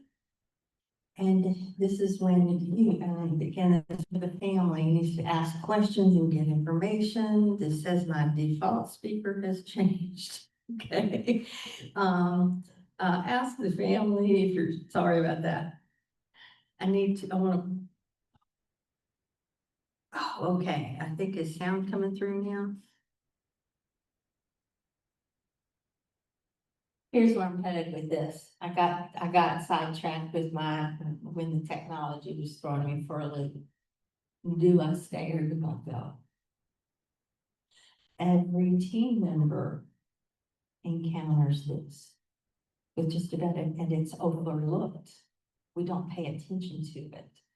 These are crucial questions that they are looking to the nurses, especially the nurses, the physicians, the aides, maybe the social, they're asking the questions, how long will it be? And there are pieces of that we can't answer. There are pieces of that we can't give information. But why does that matter to them? Because they're asking, do I stay or do I go? And it's not just long distance. It can start out, like that. And it can also move, which is where this was headed. I'm just going to talk with you instead of getting sidetracked in that. But then it also goes to, they're at the hospice house. They're at the nursing home. Do I stay overnight or do I go home? My sister was at the hospital last night with her husband in intensive care. We know why, right? Do I stay or do I go? What will happen in the meantime? Even then, in the same room with my mom in my home. Do I stay or do I go downstairs to let the dogs out to take a shower? I want to be there when mom dies. And we all know those stories as well. When somebody slips, leaves the room and then the family member dies. I'm going to put out my own take on that, okay?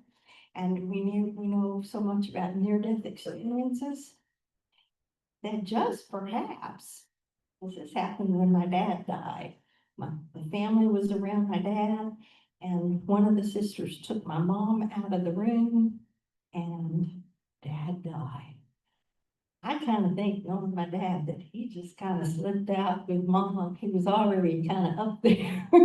And he's like, oh, I gotta go, Jane, where's she going? That there might be that sense of following and moving or whatever. But this, do I stay or do I go? That's a deep place of grief. That's a deep place of fear. That is a deep place of, am I gonna miss this? They are looking to us for guidance, and what we need to be able to do is, instead of looking to that definitive answer because we don't know exactly when it will be, is to validate that fear, that concern, that grief, and to help tend it. And I'll put out from Dr. Joe Rotella, who is recently retired as the medical director for AAHPM, and he was our medical director at Hospice of Louisville. And he was the first to say, I cannot say definitively, but what we can say is that it is likely to be months, weeks, days, hours, minutes. And we all know of those stories, those persons who have exceeded the limits or who went much faster. So I put that piece out to you as a really, really important dynamic. Okay, so that video didn't work, that's okay. I want to get to this slide. My dad traveled a lot, when we were kids. This isn't Easter, I guess I would have been 4 years old there, the one he has his arms around, whoops. Sorry about that. Okay, when he has his arms around, he'd just gotten back from a long trip overseas, England and Scotland. And that was a little picture he brought to me, still have that little picture. It's like, oh, my dad was thinking about me when he was over there, right? And, through the years, oops. Goodness, why didn't I prove those transitions? And then, this one later is years later, I finished those degrees and was working for hospice and had just bought my first condo, and so mom and dad were there with me. A phrase that I kind of developed with dad through the years, when I would go visit, so I better just stand over here. And that I especially said to dad when he developed Alzheimer's and had to move to, we had to move him to a memory care center, was, wherever I go, part of you will be with me. And wherever you go, part of me will be with you. Well, guess what? Okay, this is kind of forward ahead. I want to just stop it somehow. Okay, sorry, technology. I'll tell a story. So my dad had developed pneumonia, sepsis. We got him admitted to hospice. This was in North Carolina. I lived in Louisville. Yeah. Would you like me to turn the transitions off, Yeah, I don't, or you want to just keep doing it? I don't want it to keep doing it. You do your magic. Okay, let me talk to you all and I'll let him do. Thank you. That's what I mean. Pray, saints, pray. Okay, all right, okay. And this is in one of my slides a little bit later on, but I just want to kind of keep my story together. All the family had gathered. We'd just been admitted to hospice. This was in North Carolina. We got back to his memory care unit in a hospice bed.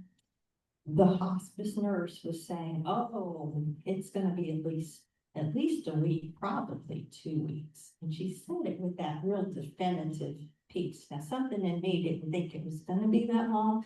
I'm like, well, I'm the daughter. She's the hospice, she's the nurse, she's the expert. I will trust that. And also, you saw all the sisters there. Just, I felt like it was, and made the decision with my mom that it was really important for them to be there and have that time to take care of dad. And so I was gonna drive back to Louisville in a snowstorm. And then a week later, I would come back to be with mom through whatever that vision would be, right? Drove back, snowstorm. You know what's coming. Dad died that night. He died within 20. He died that night. And you also probably know what's coming too. So my younger sister, called and she put the cell phone, this would have been in 2010. So back before we were just glued to our cell phones. She put her cell phone up to my dad's chest. Guess what I said to him? Dad, wherever I go, part of you is in me. And wherever you go, part of me is with you. And I'm here to say that part of my dad is right here with us. And those people are important. Your life, part of your journey, your roots. like with you today. Part of your job, your goal with the persons that you serve is to help them find that continuum. How many times do we say, oh, you've got to give your loved one permission to die? That just misses the boat. I've heard too many people say, in fact, back in the day, we did our own little research study, informal, with the bereavement counselors, with how many people were coming to them feeling guilt that they had, saying, oh, I killed mom by giving her permission to die. That's less of what they need, the permit. And then I've also heard patients saying, stop telling me to die. Really, don't you?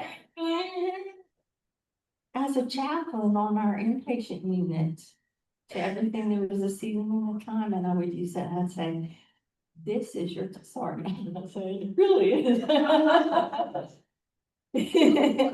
Bruce. This is your, what do you need?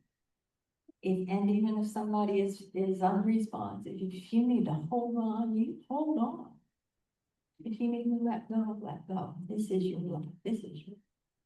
That often that whole thing about giving somebody, it's not about whether it's about the person having their own anxiety. When is this going to be over or whatever? So I hope that I bring that to you. You get that piece of the continuing bond. Now let's back it up, because I want us to, okay, so that's my dad. You see how he's tall like that oak tree? My mom. Same kind of thing. And she did not have dementia. But being able to voice to her, I'll always be grateful. You are part of my life. You are always part of me, of who I am and how I live life. Now, a funny story about this picture on the left. She was living with us, and this picture was taken about 3 weeks before she died. She said, Joy, darling, from Savannah. And here in Mississippi, here in the deep south, you got a lot of the honey darling baby sugar stuff too. Here, Joy, darling, is there any way to get me a haircut? I want to look good in my kid's skin. And so sure enough, the guy who cut my hair for a lot of years came to the house, cut mom's hair, and he took this photo, and she said, Tony, all these years, Joy come home and her hair looked good. Thank you. You took care of Joy. Okay, so she's still being mom, right? Look at these two hands. This was when she's actively dying. Who's taking care of who? My mom's hand was on top of mine. Okay. She was still being mom. How? Why? Because she was getting great hospice care. Her pain was under control. She knew she was dying.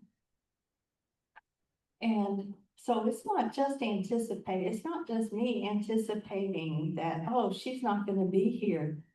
The person who's dying is anticipating, I'm not going to be here when that wedding occurs, when you graduate, when this happens, if this happens, this tragedy that you're going through. Oh, darling, I wish I could say that I'd be there to take care of you. You hear a switch side of the anticipatory grief? Anticipating. So those ways that we can validate, we can voice that, and we can help other people find voice and give to that. And also mom said, I said, Mom, these things we're learning here, can I use them? I don't care. You use them, you teach. So I have permission from both of my parents. One of the last things my dad said, he'd had pneumonia, he's in the hospital, we just admitted him to hospice, and he said to the nurse, that's my Joy. she works for hospice, you know? So. Sorry if I'm digressing or going down my own rabbit hole. Thank you. Okay, It helps. good. The final moments. We sanitize this in hospice.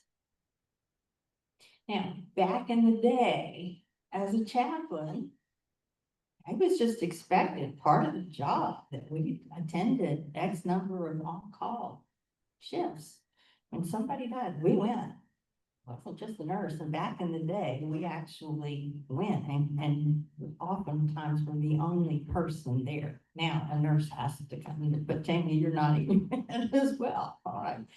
And those final moments, it's so important that when we walk in, oh, I'm watching the watch, that we are really tuning in to those different dynamics of grief, and that we have also helped the family prepare. We can take that word anticipatory and use it, but make it so much richer and so much more important in the ways that we need to prepare them. These kinds of things that go through us. When will the moment come? Will I be here? Do I stay or do I go? Can I be here or will I go crazy? What is that? Pain, what do I do? I experience the calm and chaos together at the same time. Remember that I'm fine, oh, I'm fine. I'm really not, but I'm fine, I'm okay. Where does he go when he goes? How long will I live on without her? Where is God? Is there God? Oh, God. I wish there was time to tell you about the moment that my mom died. There's not, but maybe at another conversation. It's important to ask these questions ahead of time, especially you social workers or chaplains. Will your loved one be in an open casket? You may want to have already selected favorite clothes with a photo that shows your loved one's personality, or better yet, if the person, like my mom, who's one who says, this is what I want. This is what I want to wear. This is the photo I want you to use. This is how I want my funeral service to be. My mother, so my nephew, who's a professional videographer, put together the family video, you know, that's often done. Because mom had a close experience. She survived it and lived several months longer than what we'd expected. My mom had the courage to watch her own life video with multiple family and friend groups. Such courage that she had, but the importance of that. Also, will your loved one be cremated or a closed casket? If so, these can be especially important goodbyes.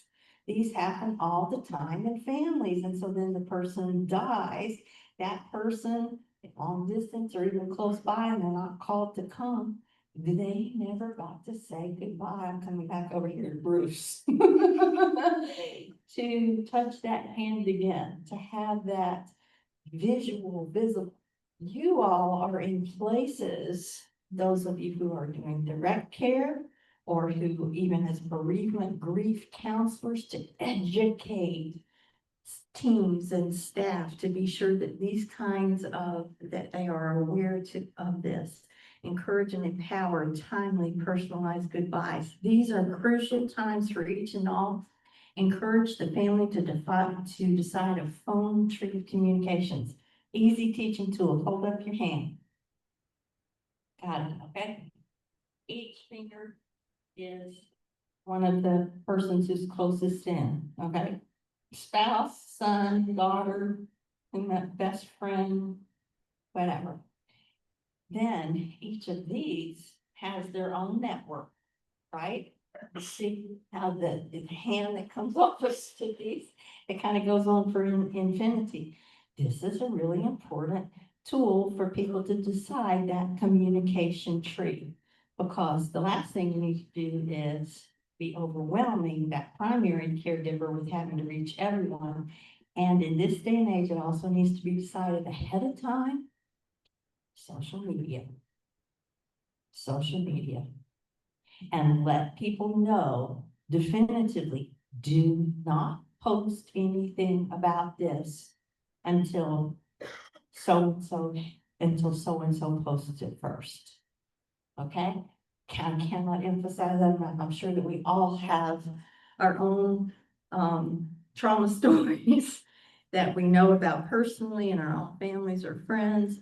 And a lot of the time it might be, you know, people who are well-meaning intention, but they just don't realize. And I'll just say, my grandfather was killed in a car wreck. It was all over local news on the news stations before my mother, who was his emergency contact, was notified. A cousin out in California learned about it from somebody who saw it on the news. And mom and dad just happened to be watching a different news station when it was on. So those kinds of things are so important. Okay, we're back to the rock and the Play-Doh. What can you control or not? Oh, Lord, I really did. I know where I am now, and I didn't leave enough time, but we'll just zippity-doo through. As you know, some families, cultures, religions find great comfort in bathing the body, prayers, music, certain rituals passed down through many generations, religions, and cultures. First and foremost, respect the person's wishes for what he or she wants at the time of death. Okay, cultural sensitivity. This is so important. There is a whole other handout for you to refer to. It looks like this. Okay. And so this is in your links of things. So it has the circle with the different families and information about grounding your stance, cultural humility, big difference between cultural competence. What does it mean for me to be competent or cultural humility? Naming the grief precisely and inclusively, and this goes through all of those terms of the dual process model, continuing bond, so on and so forth. Social justice and grief, again, borrowing from my colleague, Dr. Tashel Bordaire's concept of suffocated grief and the Handbook of Social Justice in Loss and Grief. Culturally, building a culturally responsive assessment map. This tells you ways to do that. Some interventions that travel well across cultures. And then some specific adaptations for marginalized groups in Louisiana and Mississippi. A workflow you can implement for tomorrow. I will tell you that I did use AI to help generate this. I just completed a course, a university course on artificial intelligence, and humans matter, okay? Because with any or all of this, it all has to be human checked and human, all of that kind of stuff. Okay.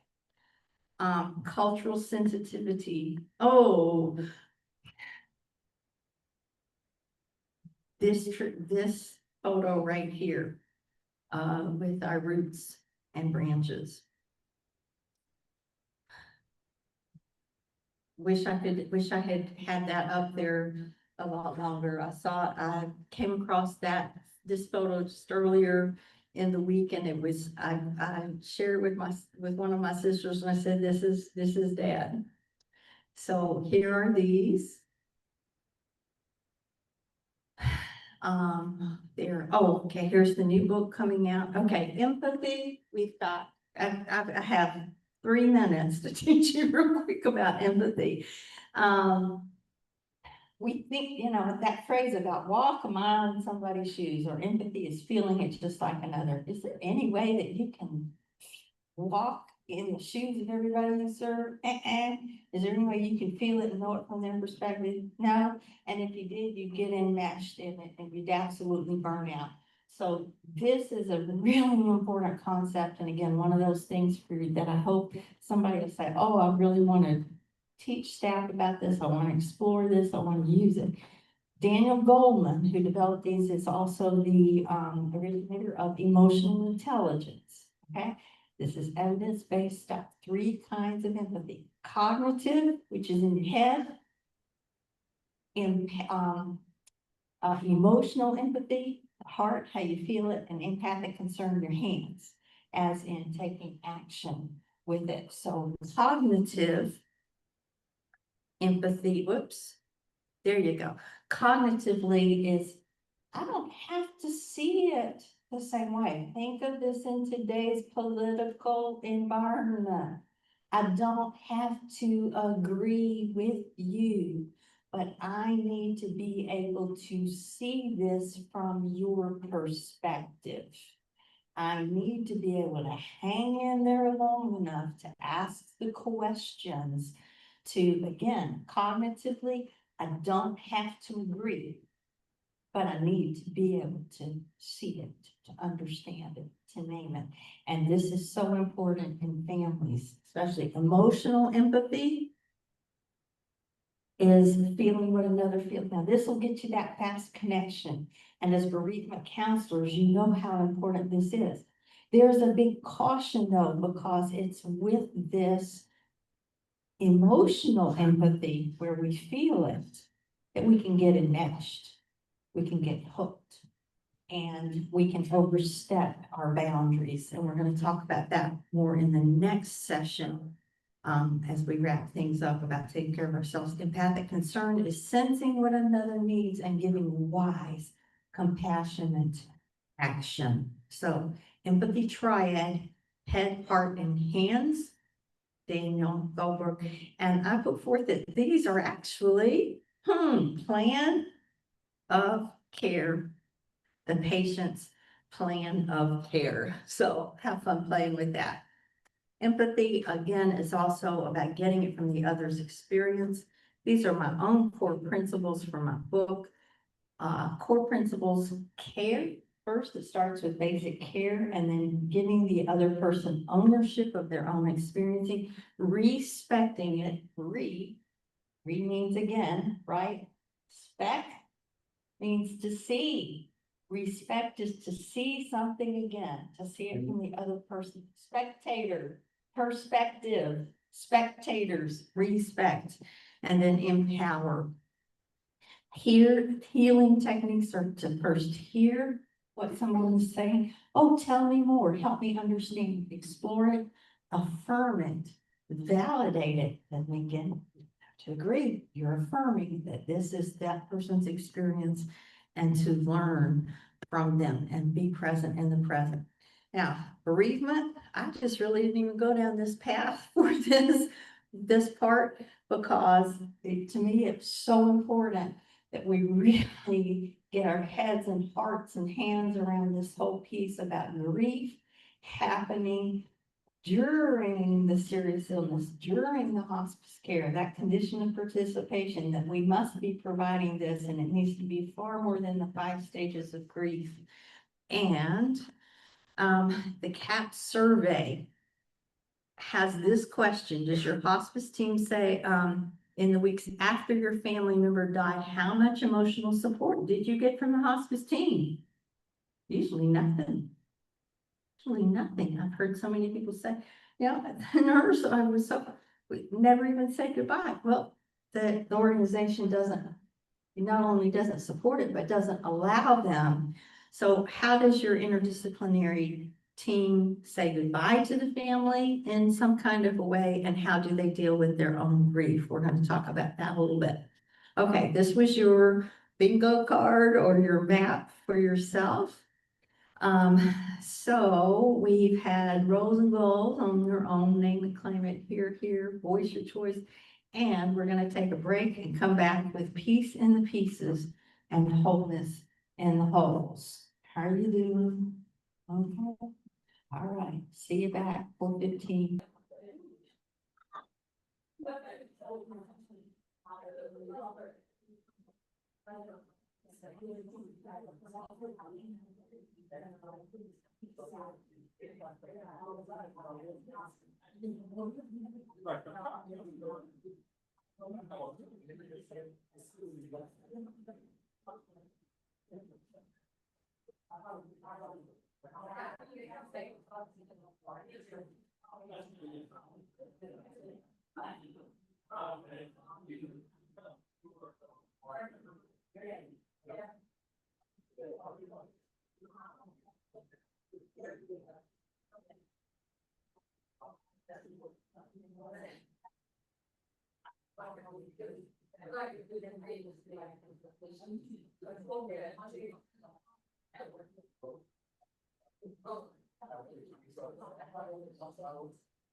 Can I have a hanger? Can you hang this one? Thank you, Sugar Plum. You need your shorts? Did you put your shorts in there? Okay.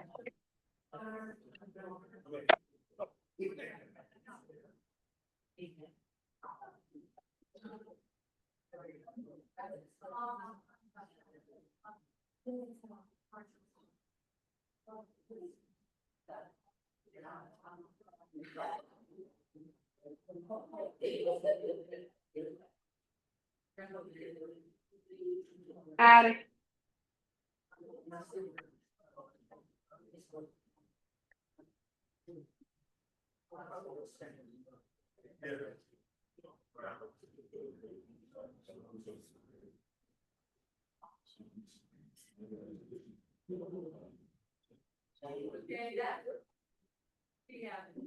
Need to dry this or? Yeah, it's fine. The black usually fades, that's why I'm asking. It starts to look bad. Like that. She said we're gonna get some chocolate chips made, similar to the same chocolate tea. And I think the back says making disciples.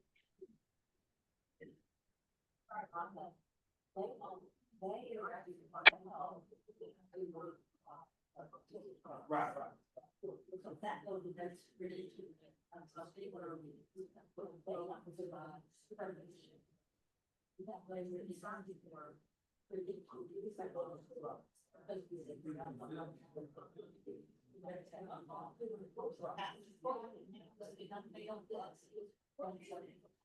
Addie, come help me.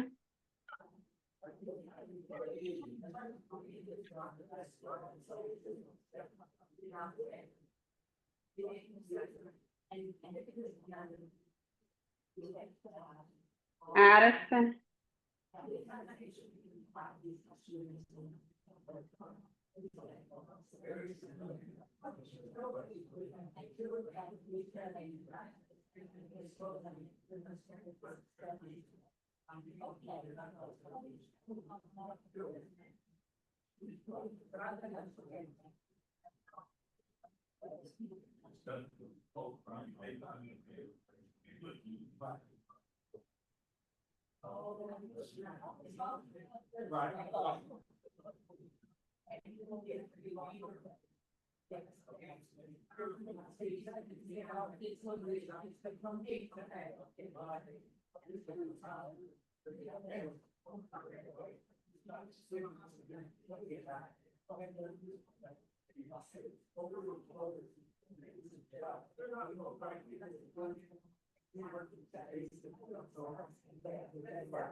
We not what we need.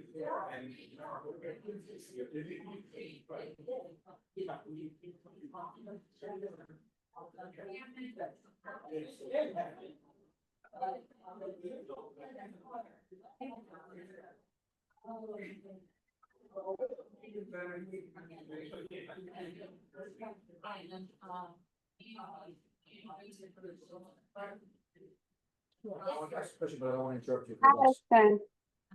Walk with me to it, no.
Come on, Add. Add.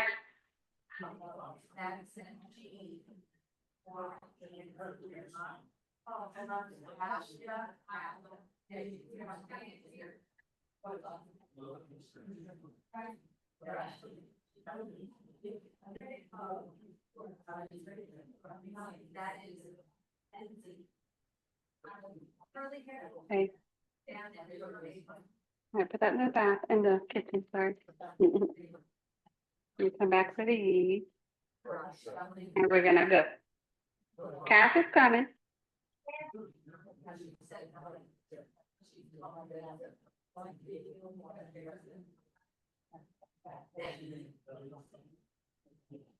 There you go. I'm gonna wash Josh's.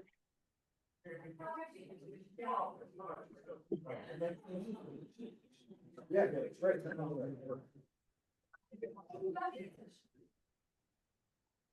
2 minutes.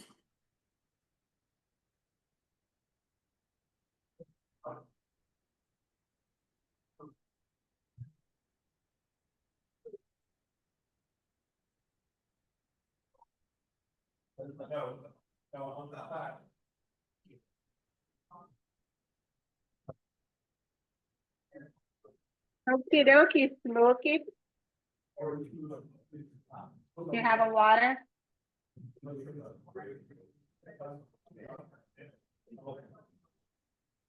Howdy.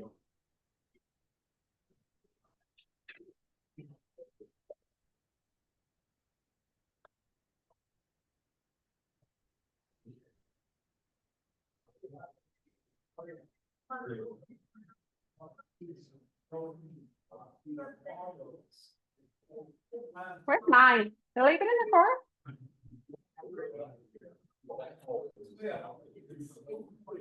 Did I leave it in the car? Oh, water. Oh, that's good. All right, you bringing this? You throwing it? Do you want any, other snacks? I'll be okay. Okay, you'll make your way back to your seats. Okay, so I just asked, I have this, so that, I can just pass my key.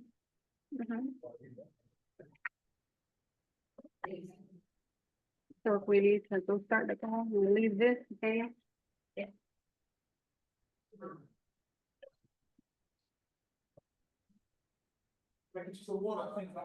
I've been needing to do it, I'm just not doing it.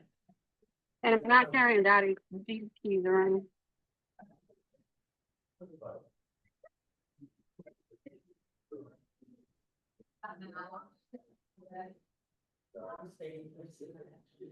Okay. How you doing? It's gonna come on my car, okay? The conference. Somebody talking to me through the speaker. Doing that. Something's coming through. Oh, where's my water? I don't know who's Alright, coming through. So one of my hopes for you today is that not only are you, with in your professional, roles and goals, that you are strengthening what you already have and hopefully growing some stuff, but that you are getting some rest and some restoration within your soul, within your being, because we have to have that, or we will from now. So we've been talking a lot about taking care of everybody else on the street, walking into it like this. And I know I'm not giving you a definitive, this is brief and this is what you do, but more of a menu of food we all have to eat, right? And there are cultural variances and family pieces and all of that, but hopefully giving you some menu and some tools for you to use and adapt in your roles. This third piece of our time together today, peace in the pieces. Your friends be texting you. Wholeness in the wholes. And these snapshots are actually from a video that has the candle that's burning. If you want to make Coming out. And then you see the hands, very spiritual oriented, the with your hands just phone, coming down. that way you can answer from your phone. Just include all those Protecting people the flame, and me. for the flame to be able to get some That way you oxygen can and kind of stabilize have everybody itself. just. And then. Oh, yeah, you can. And let them know so they're not like, what is happening? Wholeness Yeah. in the holes. Part of a video, you're not hearing it, but you'll see what happens with this cycle of holidays and birthdays and anniversaries going through the first year. And as we encounter each of those, guess what? We experience those holes.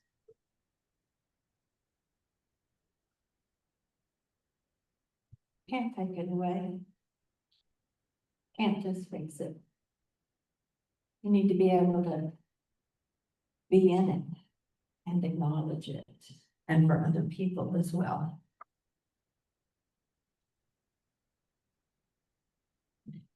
You go. Evaluation day. I'm gonna take over. Okay. So back to our saxophones. But to you, you lovers of jazz music, is healing grief a place of a final resolution? You know, like a C major chord? Bum, bum, bum. Yeah. C major chord where everything is nice and pretty, neat? Or is healing grief really perhaps more like a jazz pieces, just right blue notes at the end? Like at our break time, not a break it, you know, when we have dinner, I want to hear want you to tell me what some of your favorite pieces are, and especially when it gets that ending, that little surprise ending, you're not expecting it. And it has the just right kind of dissonance. You know what I'm talking about?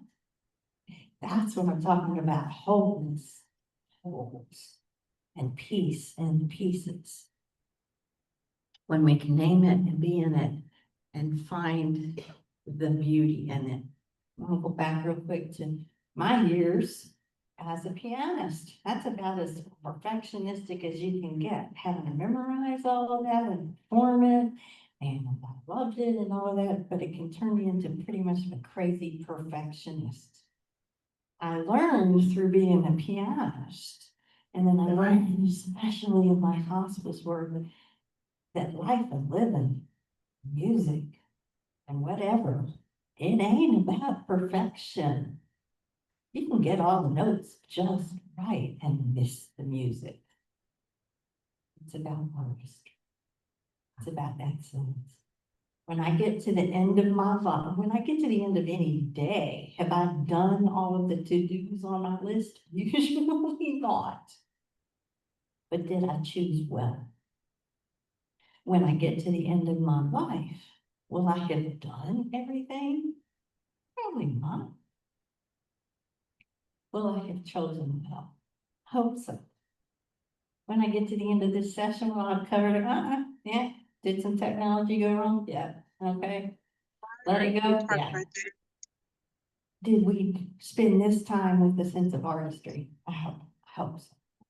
So, wholeness in the wholes and peace in the pieces of it. So, let's get into taking care of ourselves a bit. An interaction with another person ignites an emotion in you, right? And do you remember which one of Worden's tasks that had to do? It was something about working through the many pains of grief. What number was it? Do you remember? 2. You will. Yeah. All right. The second one. Working through the many pains of grief, not just one. Oh, loneliness is another big one. But so some kind of interaction, and you know, typically in this work, the stuff that really gets us are those administrative kinds of pains. You know, when we have a disagreement with someone who's telling us what to do, and we disagree with it, or with a teammate, or whatever, or the emotions that get ignited in us when we are hearing other stories and we are giving care to them. Now, what do you do with that ignited emotion? Is it a pain and you're burned up? And then you burn others with it? Is it a drain and it burns you out? And with that, you deplete others? You know, you're the Debbie Downer. Or for me, I can tell you, I can get that so passionate. You can never guess that about me, right? I can get so passionate on those little soapbox or whatever, that then I take over and I burn up others, or I burn up myself in the process, or I burn out. Or the third option, take that emotion and use it in a very humane way where you are fueling yourself and others within. You use that emotion to sustain yourself as a guiding light. Back to that metaphor in a moment.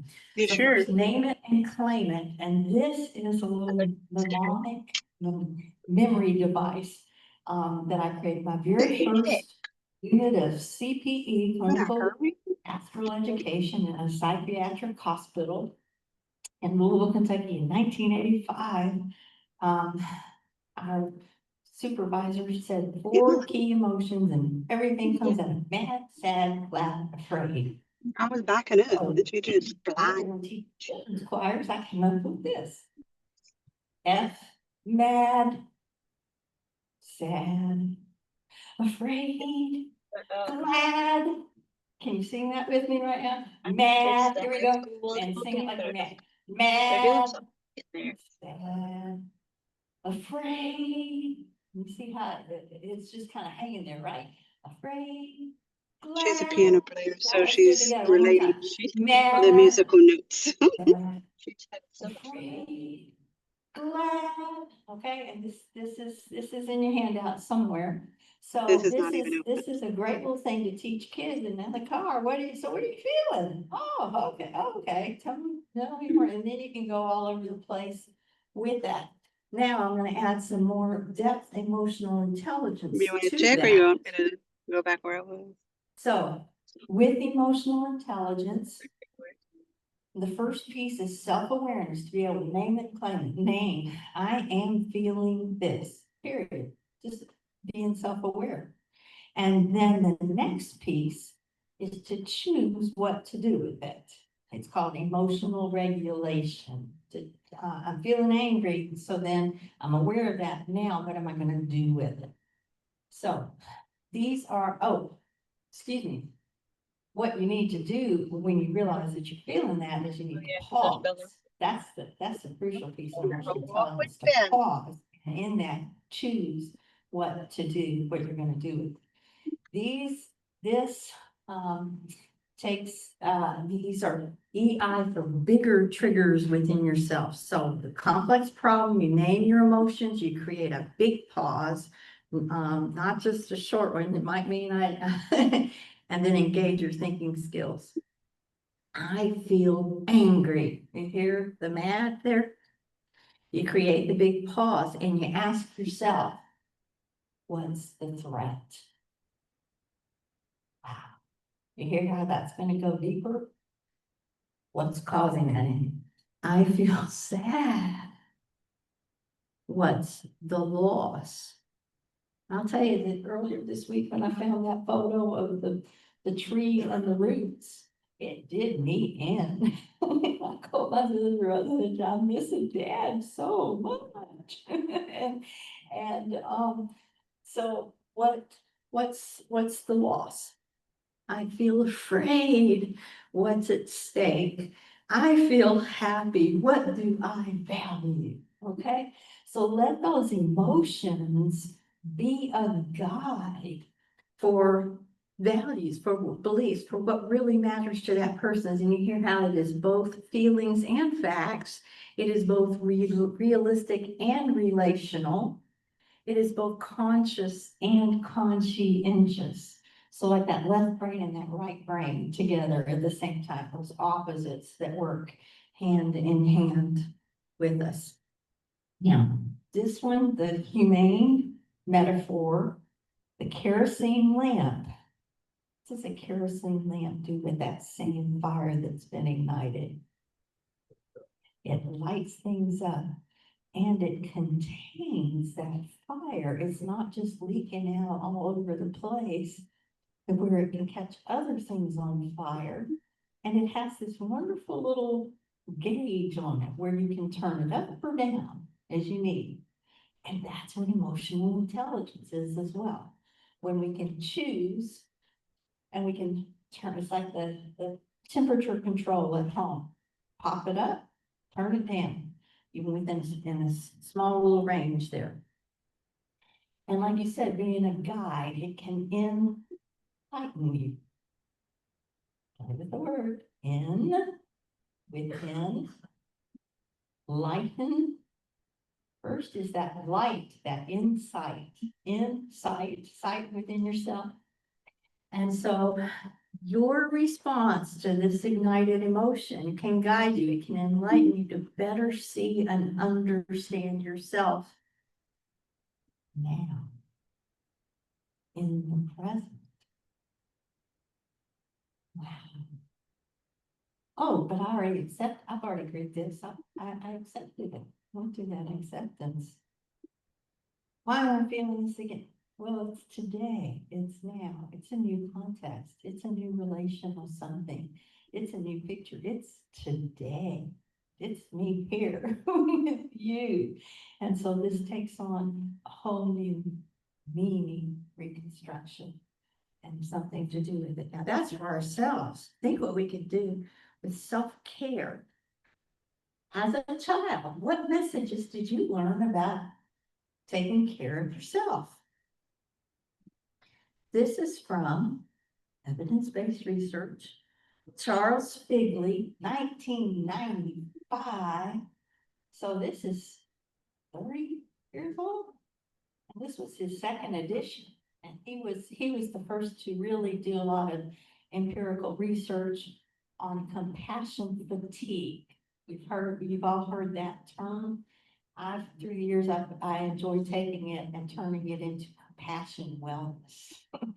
And that to prevent ourselves from doing compassion fatigue, or we need to be able to have a really strong capacity to carry these burdens, or to be able to go these places with people. We need to develop these skills so that we have a really strong compassion wellness. And so that when the fatigue comes, or the compassion weariness kicks in, we know how to take care of ourselves, to take that rest, to do the restoration, to go to the beach, or whatever gets it for you. Now, these are some messages that he identifies that we often learn as children early on. Someone and I were talking during one of the breaks about how today's had to do with today's problems were usually a solution before. A solution yesterday created the problem today, and whatever solution we come up with something today is probably going to create problems in the future, right? So, but because of whatever trauma or life experiences or family system we grew up with, these were means of survival, like in taking care of myself and learning in my family system that I must remove danger in my survival strategy that became part of my emotional DNA, or how I live and breathe in this world, is to fight, to defend, riddance. Or if in my family system in my world my means of surviving was to remove myself from danger, then my pattern became to flee and to retreat and save oneself. Or that I must obtain scarce essentials, then you learn to compete and struggle and acquire. I tell you, I look at this map and I see individuals in my family. And I also see from that how so many we came from the same family, but we're different, because we each had different roles and goals in our family system. And we were each trying to survive and find our way. And the last one, must create more essentials, can be a sense of reciprocity, sharing, and synthesis. Each one of these has its light and its shadow. And so then we choose what to do with it. What did you learn about taking care of yourself? Which of these messages is working well for you, is not, and you need to change it. And if this session was 2 hours, we would take time and talk about these and identify these. I'm priming the pump, okay? So I hope you have out of this a long list of question starters, communication, conversation starters with each other or for yourself, okay? Next, giving care. As a child, what messages did you learn about giving care to others? And Mama, where did we first learn a lot of that? Our pets. and with our toys, with our siblings. So my question to you, what emotions are you seeing and hearing from others? And they feel mad, the other person is mad, so it's a, oh, she has no right feeling. What's the threat to that person? I can pause, I can stop, I don't have to take it in. You hear the cognitive empathy? I don't have to feel it the same way. Cognitive empathy, though, I'm gonna try and understand, I'm gonna ask, so what is the threat to this person? And then when I can help voice that and name it, when they can name it and say, yes, that is, or no, that's not, then we're digging deeper and we are supporting them. We're helping them keep their own light alive. They feel sad. What is the loss? They feel afraid. What's at stake? They feel glad. What do they value? You know, you get a visit and somebody comes in, oh, they're really happy. And you're like, really? Are you kidding me? Well, take it deeper. What is it that they value? What is that telling you about them? And again, we're back to this is a great blend of feelings and facts, realistic and relational, conscious and conscientious.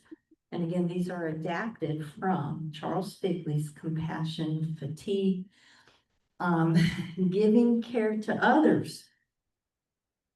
Same kind of thing. The means of survival for me, and most all of us in here we are caregivers. We were called to this work in some kind of a way. And in giving care to others, the means of survival must be, oh, I've got to save you. And so then our strategies are we rescue and we protect and we provide. And those are very good things. But is there also a shadow side to those? Absolutely. So we need to know those boundaries.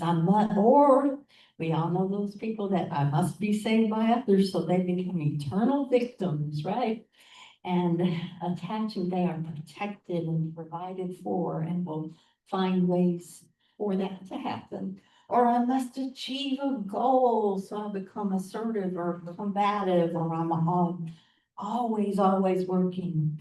Or I must surrender a goal. So it might be that I'm really great at adapting and accepting or grieving. Or it might be that I adapt too much, that there are times maybe that I need to stand in something to become a little more assertive or becoming a little less assertive. So again, for you, which of these messages is working well for you and is not, and you need to change it. One word. How would you pronounce this word? Just, No, what were you saying? I heard the stuff kicked off back there. How would you pronounce this word? Close? What else? Close? Close, you're both right. You're both right. And they have opposite kinds of meanings. So first, close. I'm very affectionate, intimate words. They've always been close with no secrets at all. Observations, pay close attention to what your body is telling you about yourself. Now, these are straight out of the Merriam Dictionary. I told you I like to play with words. Close. A coming or bringing to a conclusion.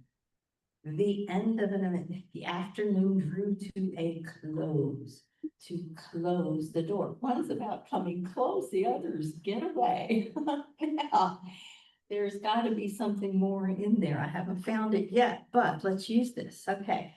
We're talking about taking care of ourselves and compassion fatigue. And how can we not get fatigued and worn out in this role? And I'll just tell you, I remember the first couple of years I was in hospice work, I would go on vacation and I'd be halfway through a week of vacation before I could just let go. I was so tuned into checking on voicemail, who died during the night, or worried about stuff. It's hard. It can be hard to just let go. So too close? Did you get in too close? What's your role? Did that super glue get you? Okay, so before the death, perhaps you got too close, you overstepped, you got too involved, doesn't mean you're a bad person. It happens to all of us, okay? After the death, you couldn't let it go. You couldn't close it out. You didn't help. So if you were if you're in patient care, you didn't help with that transition to bereavement care. Or somehow, when it came time to close out that patient, you just couldn't do it. You bent the rules. Now, are there times to stretch the rules? Yes, absolutely, absolutely. But again, facts and if in doubt, consult with your team, consult with other persons. Debbie, I'm seeing you, remembering children's deaths again, remembering a mom whose second child died of the same disease. And I had been chaplain and had done his funeral, and so a bereavement counselor said, Joy, we want you to stay with this case for a little bit longer. So use your team members and all that kind of stuff. But those are hard. So did you get too close? Enmeshment, when it's time to close out, these are some red flags. What will they do without me? Oh, they can't, you know what? They survived for a lot of years before you were there, and those same patterns are gonna continue, and we're having the haunting again. Or what will I do without them? And this happens for team members as well, as the patient is dying or in transitioning over to brief care. And then there are those families, those family systems that, we know this is just gonna be god awful, and there's not, so I bet Debbie, I'm talking with you. So I remember a funeral that I did of a young mom in her 30s, and every one of us on the team said this was the hardest case we had ever done in our own individual disciplines. And that we knew that the children, it would have been better for them to go to foster care than for them to go to a particular family member who was charging them money for gas money to take them to the hospital to see the mother, and so on and so forth. There are those cases, those families that we can't fix, that it stays with us, and there's gonna be a dissonance in there, and we just can't pretty it up and make it that nice, pretty C major chord at the end. And let that dissonance lodge within us on us long from it. Okay, what hooks you? Important to know. What hooks you? You know that anticipatory grief is one of those for me. 5 stages of grief is one of those for me. You have your own. It's important for each of us to know what those are. Then, on the opposite side, were you too closed off? Or team members too closed off? We've all heard those stories of somebody saying, well, I had hospice, but that nurse or that whoever, whatever, was just rude or didn't seem to care or whatever it was. And that can be our own defenses of being detached and not being too detached.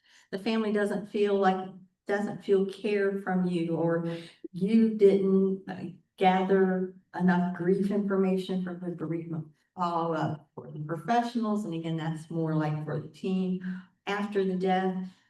The family, they're gonna remember it. And my mom got excellent hospice care, and it was from the hospice that I had worked at for 18 years. So I was proud. But do I remember a couple of incidents that went bad? When I remember them, how do I feel about them? pretty darn bad. It's been 12 years. It's been 12 years since that. Yeah. Yeah, 12 years. It's been 12 years. I still remember those because those lodge in us deeply. And so it's really important to have in place also places for families to lodge complaints. That's required if you're a joint commission or CHAP accreditation, and then follow-up systems as well for that. After the death, when the bereavement colleagues don't even know to follow up. So this slide was originally written for a group of nurses, all right? So just take that piece into context with this information. So you get too close or you're too closed off. Now, this slide right here is about compassion fatigue for palliative nurses. And this is actually from LMHPCO, the official journal. And so this identifies empathy, imbalance, too much role confusion, blurred boundaries, or too little when there's that poor connection between the nurse and the patient family. It might be diminished performance, increased complaints, and an inability to share in the suffering, or just plain old poor judgment. Now, I am embarrassed to say that for the hospice field, there are a lot of hospices that don't meet the basic criteria for a nurse to visit within the 2 days before the person dies. Jamie, you're not your head. Only a third of the patients, only a third of the patients are getting that last day, that visit be within 3 days of the. Can you imagine? And with a hospice death versus typically there is that sense of the actively dying phase where we know that it's down to days. And taking care of my mom, and hers was a prolonged actively dying. And there were some things that were mishandled really poorly. There were some things that done really, and those are etched in my brain, and they are etching. For me, as a caregiver, I knew a whole lot of what to do. My God, I've been director of education for our whole hospice, okay?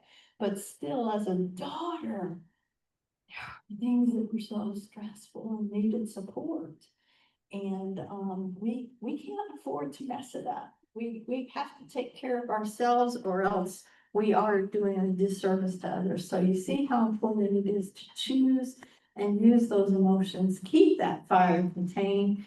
Dangers, don't assume to know the other's experience. Don't project your emotions, values, or solutions onto the other. Oh, you just need to do such and such or that. We need to be more relational with others with all of that. We need to caution ourselves against getting enmeshed in fixing something that is beyond the scope of our professional role. Again, we're out there to fix, to be the psychotherapist for this grief loss that happened 30 years ago. But it might simply be that in acknowledging it and helping the person name it and in validating it, that we help them in that moment. And then later they're able to explore that further, say in bereavement counseling support group, or more thorough depth follow-up with an additional therapist. Here, hey, you notice how the ear is shaped like a question mark. And I gotta say this, one of my patients, she lived in the projects, and sitting right next to her recliner chair, she had a sign, she was talking, and it said something like, "Dear God, please remind me that you gave me 2 eyes, 2 ears, and 1 mouth." So, but the ear, and it's a question mark. Use emotional empathy to use as clues for questions to ask. So ask open-ended questions, and by that, you know what I mean, not yes, no. Unless if the person has dementia You need to ask shorter questions with shorter answers with more yes, no, or choice. Simplify, give them some choices. And here's a great little trick that I learned from one of my chaplain colleagues. Turn your statement from a period into a question mark simply by raising the pitch of your voice at the end. Listen to this. I'm going to put a period at it. Talk to you, Robert. You feel angry. I just told him how he feels, right? Okay, how did that feel? You don't know me. Okay, you don't know me. All right, now, question mark, raise the pitch at the end. You feel angry? Not at all. Okay. Yeah. How did that feel? It felt like you cared. It felt like you wanted to know what I thought about my own situation. You know, you wanted to know how I felt. Oh, but I have all these degrees. Oh, yeah, you know. You don't know me. Good for you. All right, okay. Difference. Didn't take any more time. Didn't take, and it opens the door. Didn't close the door. Didn't get too close. Didn't create assumptions. Didn't assume. I empowered you with that. So with that, we just gave empowerment. We asked. I validated Robert's voice instead of assuming authoritatively and that over under kind of thing.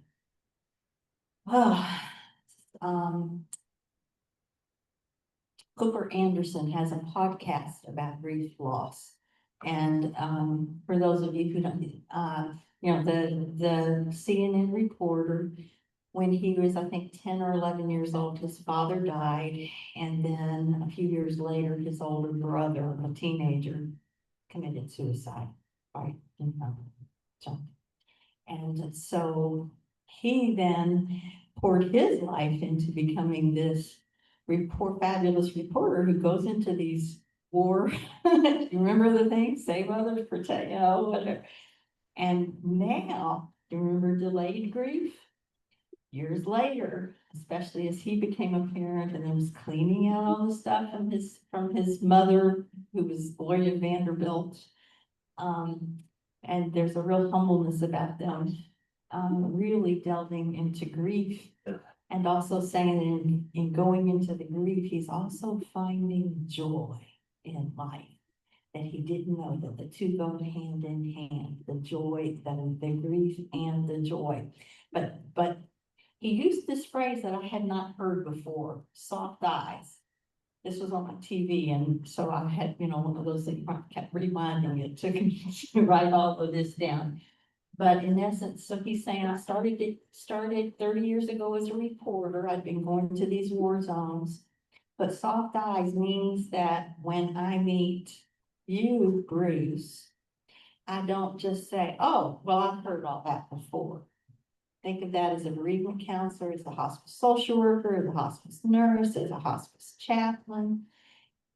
No, I need to see and hear your story fresh. This is the first time that you have experienced this. He says, like, so a parent's child has died and they want me to know the child's name and they want to tell me about the child's life. Well, I need to hear and see, I need to see that with soft eyes. As though, and that keeps it fresh. Now, with that means you gotta take good care of yourselves and not get enmeshed. And here's what he says. Because for the person experiencing this now, this is the worst thing that has ever happened to them. They are allowing you to step into their lives at the worst moment. Their child has died and they want you to know their child's name. They want you to know the life their child lived. And if you are jaded or you think, oh, I'm this experienced person and you're not feeling it and it doesn't move you, you have no business doing this job. He was talking about that as a reporter, how much more powerful for us in our roles. Compassion wellness. What does this just mean? Oh, just listen to some good music, take a bubble bath, go do this, go do that. It's not prescribed. It's not. Again, it's having that soulful piece for you, who you are, your family, your context, your hobbies, your chosen career, the demands on you at work and all of that. Personalize this for yourself. I borrowed this from a book. The name is not with me right now. It had The Power of Engagement. That's it. Man, that book transformed my work life for me way back around 2005, because it talked about how peak performance is not about managing time. It's about managing your energies, as in physical, mental, emotional, social, spiritual energies. I'm a morning person. This is actually my hardest time of day, right? But you all have fired me up. This is fun. But the piece about knowing your energies and managing all of that. So translating that into our hospice world, the power of full engagement. And I think it's still on Amazon. I recently saw, well, it was an article I was posting for our newsletter, Jamie, and it was using these same, but it was like this new person had invented it, and I did an editor's note. I did, this has been around a long time, just adapted. And so here's the metaphor for you: a traffic light. You know what red means? Stop. And so, did I do these upside down? On the traffic light is red at the top or the bottom? I got it right. There we go. Okay. All right. So, again, I got 15 minutes with you. All right. So we all have proper red light signs or signals. Okay. So physically, just real quick, just what are some of your physical signs that mean stop? You've gone too far. For me, it's I have some bone spurs in my neck. So that, and then when it goes in, it's radiating from my arm. That's one. Another physical one for me is I get really hangry when I haven't eaten. And so for you, what might be some of those? Or we'll go ahead and add emotional, mental, social, spiritual. What are some of those signs for you when you know you just need to stop? Can't make a decision. You can't make a decision. That's right. Just feel lost. Okay. What else?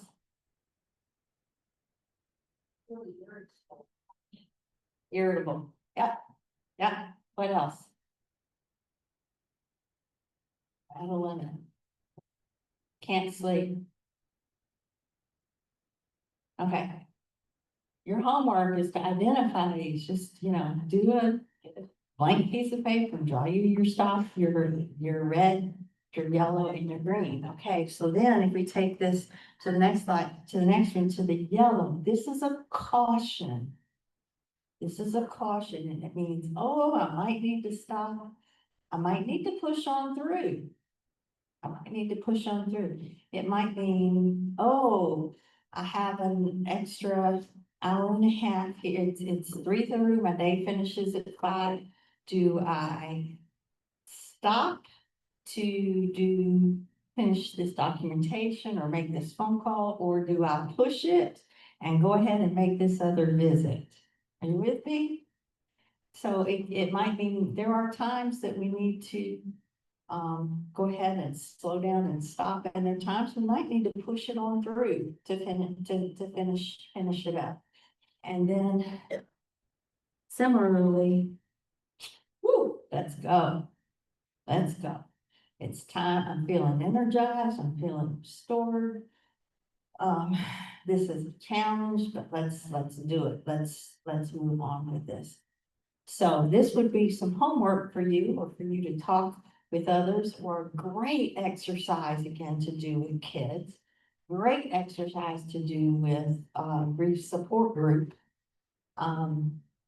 With whatever those are. And again, you see how this is very personalized. This is not one of those prescribed one thing fits all. Okay, this was a video. Let's see if it's gonna work or not. No sound. You wanna try it, okay, let's see, maybe the ghost in the speaker is gone. Okay, let's give it a try, because I really want to end on a positive note, and we're about there, and I want and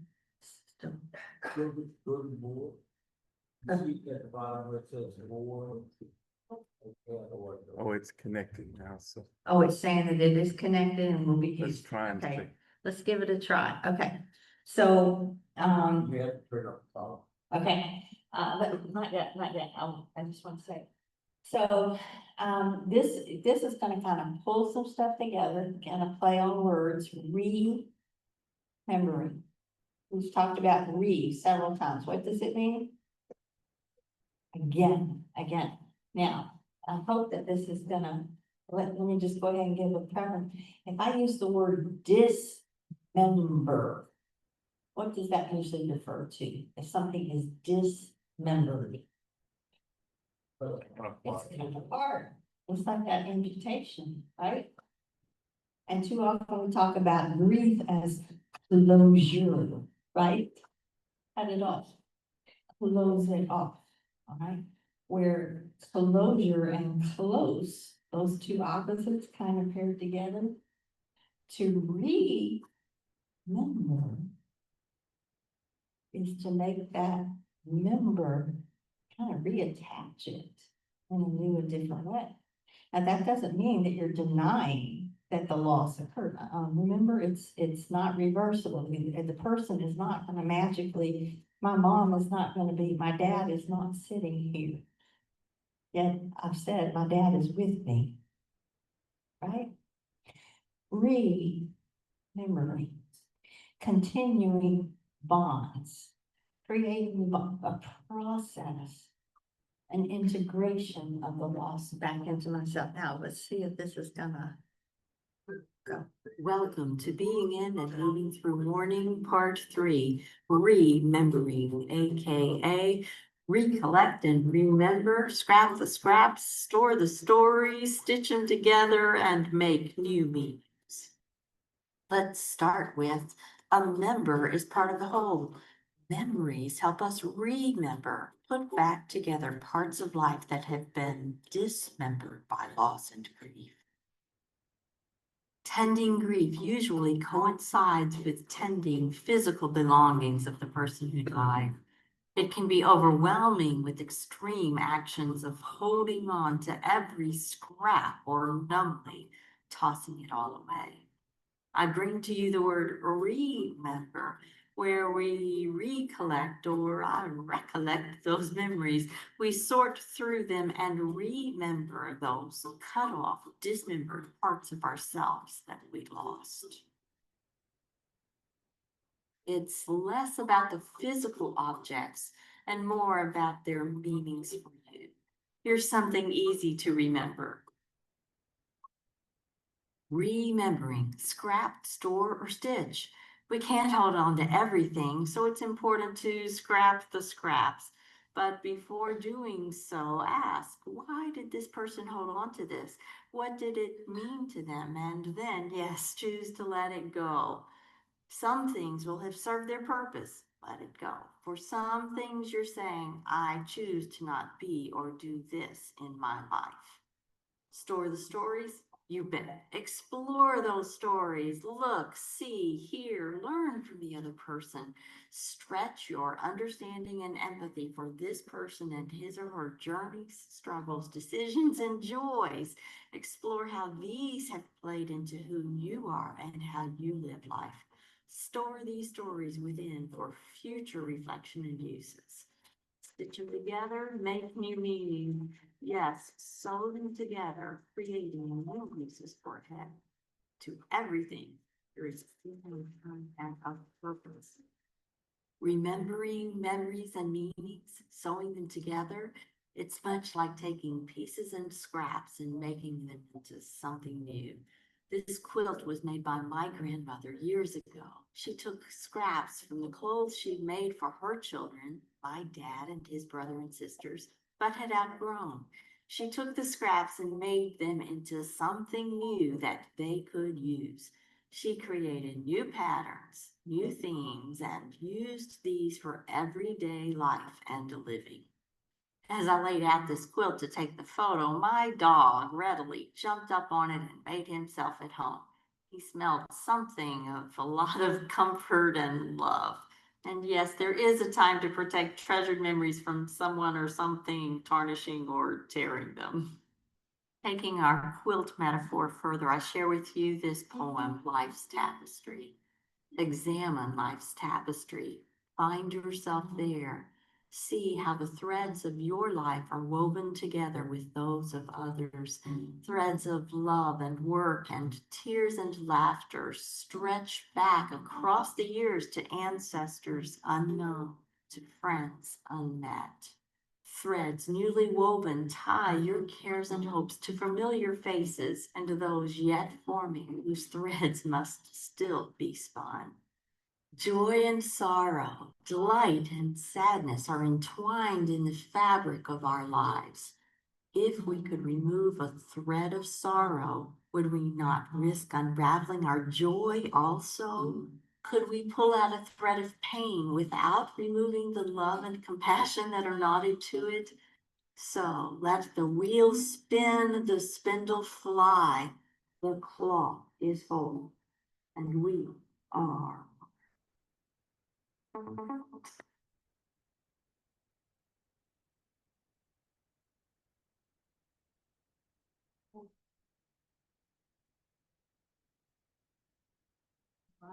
Oh, whoops. And we are whole and we are one. I'm reminded of Mahalia Jackson's beautiful "There is a balm in Gilead" to make the wound whole. Peace in the pieces and wholeness in wholes. Hope we've given you some frameworks today to name and claim these terms, to choose and use them in your role, in your goals, to live more fully within yourself and with those persons in your life. When you get to, when you are the one who's dying, you're not going to be thinking about, oh, this and that person that you did or didn't help as a hospice chaplain or social worker. You're going to be thinking about your own family and friends. These are some of the holes, the fills. Yes, ma'am. Well, I'll get to you. Okay. Strength, hope, comfort, laughter, energy, rest, community, solitude, memories, meanings, and for you. I hope that this time has given you some new understandings within and with others, and that you can be this kind of a person first for yourselves and then with others. This has been such a good time to be with you. I hope that this is just a beginning for getting to know you, hearing your stories. I'm gonna be here tonight. I'm gonna be here with you tomorrow, attending, learning from your regulatory specialists. Marquetta, I think that there's this handout for the sensitive, that perhaps I didn't get that to you or something, we'll resend it. You all, I was late in getting my stuff to Marquetta, and she's just the best. Because we've had a good time working together. I have business cards up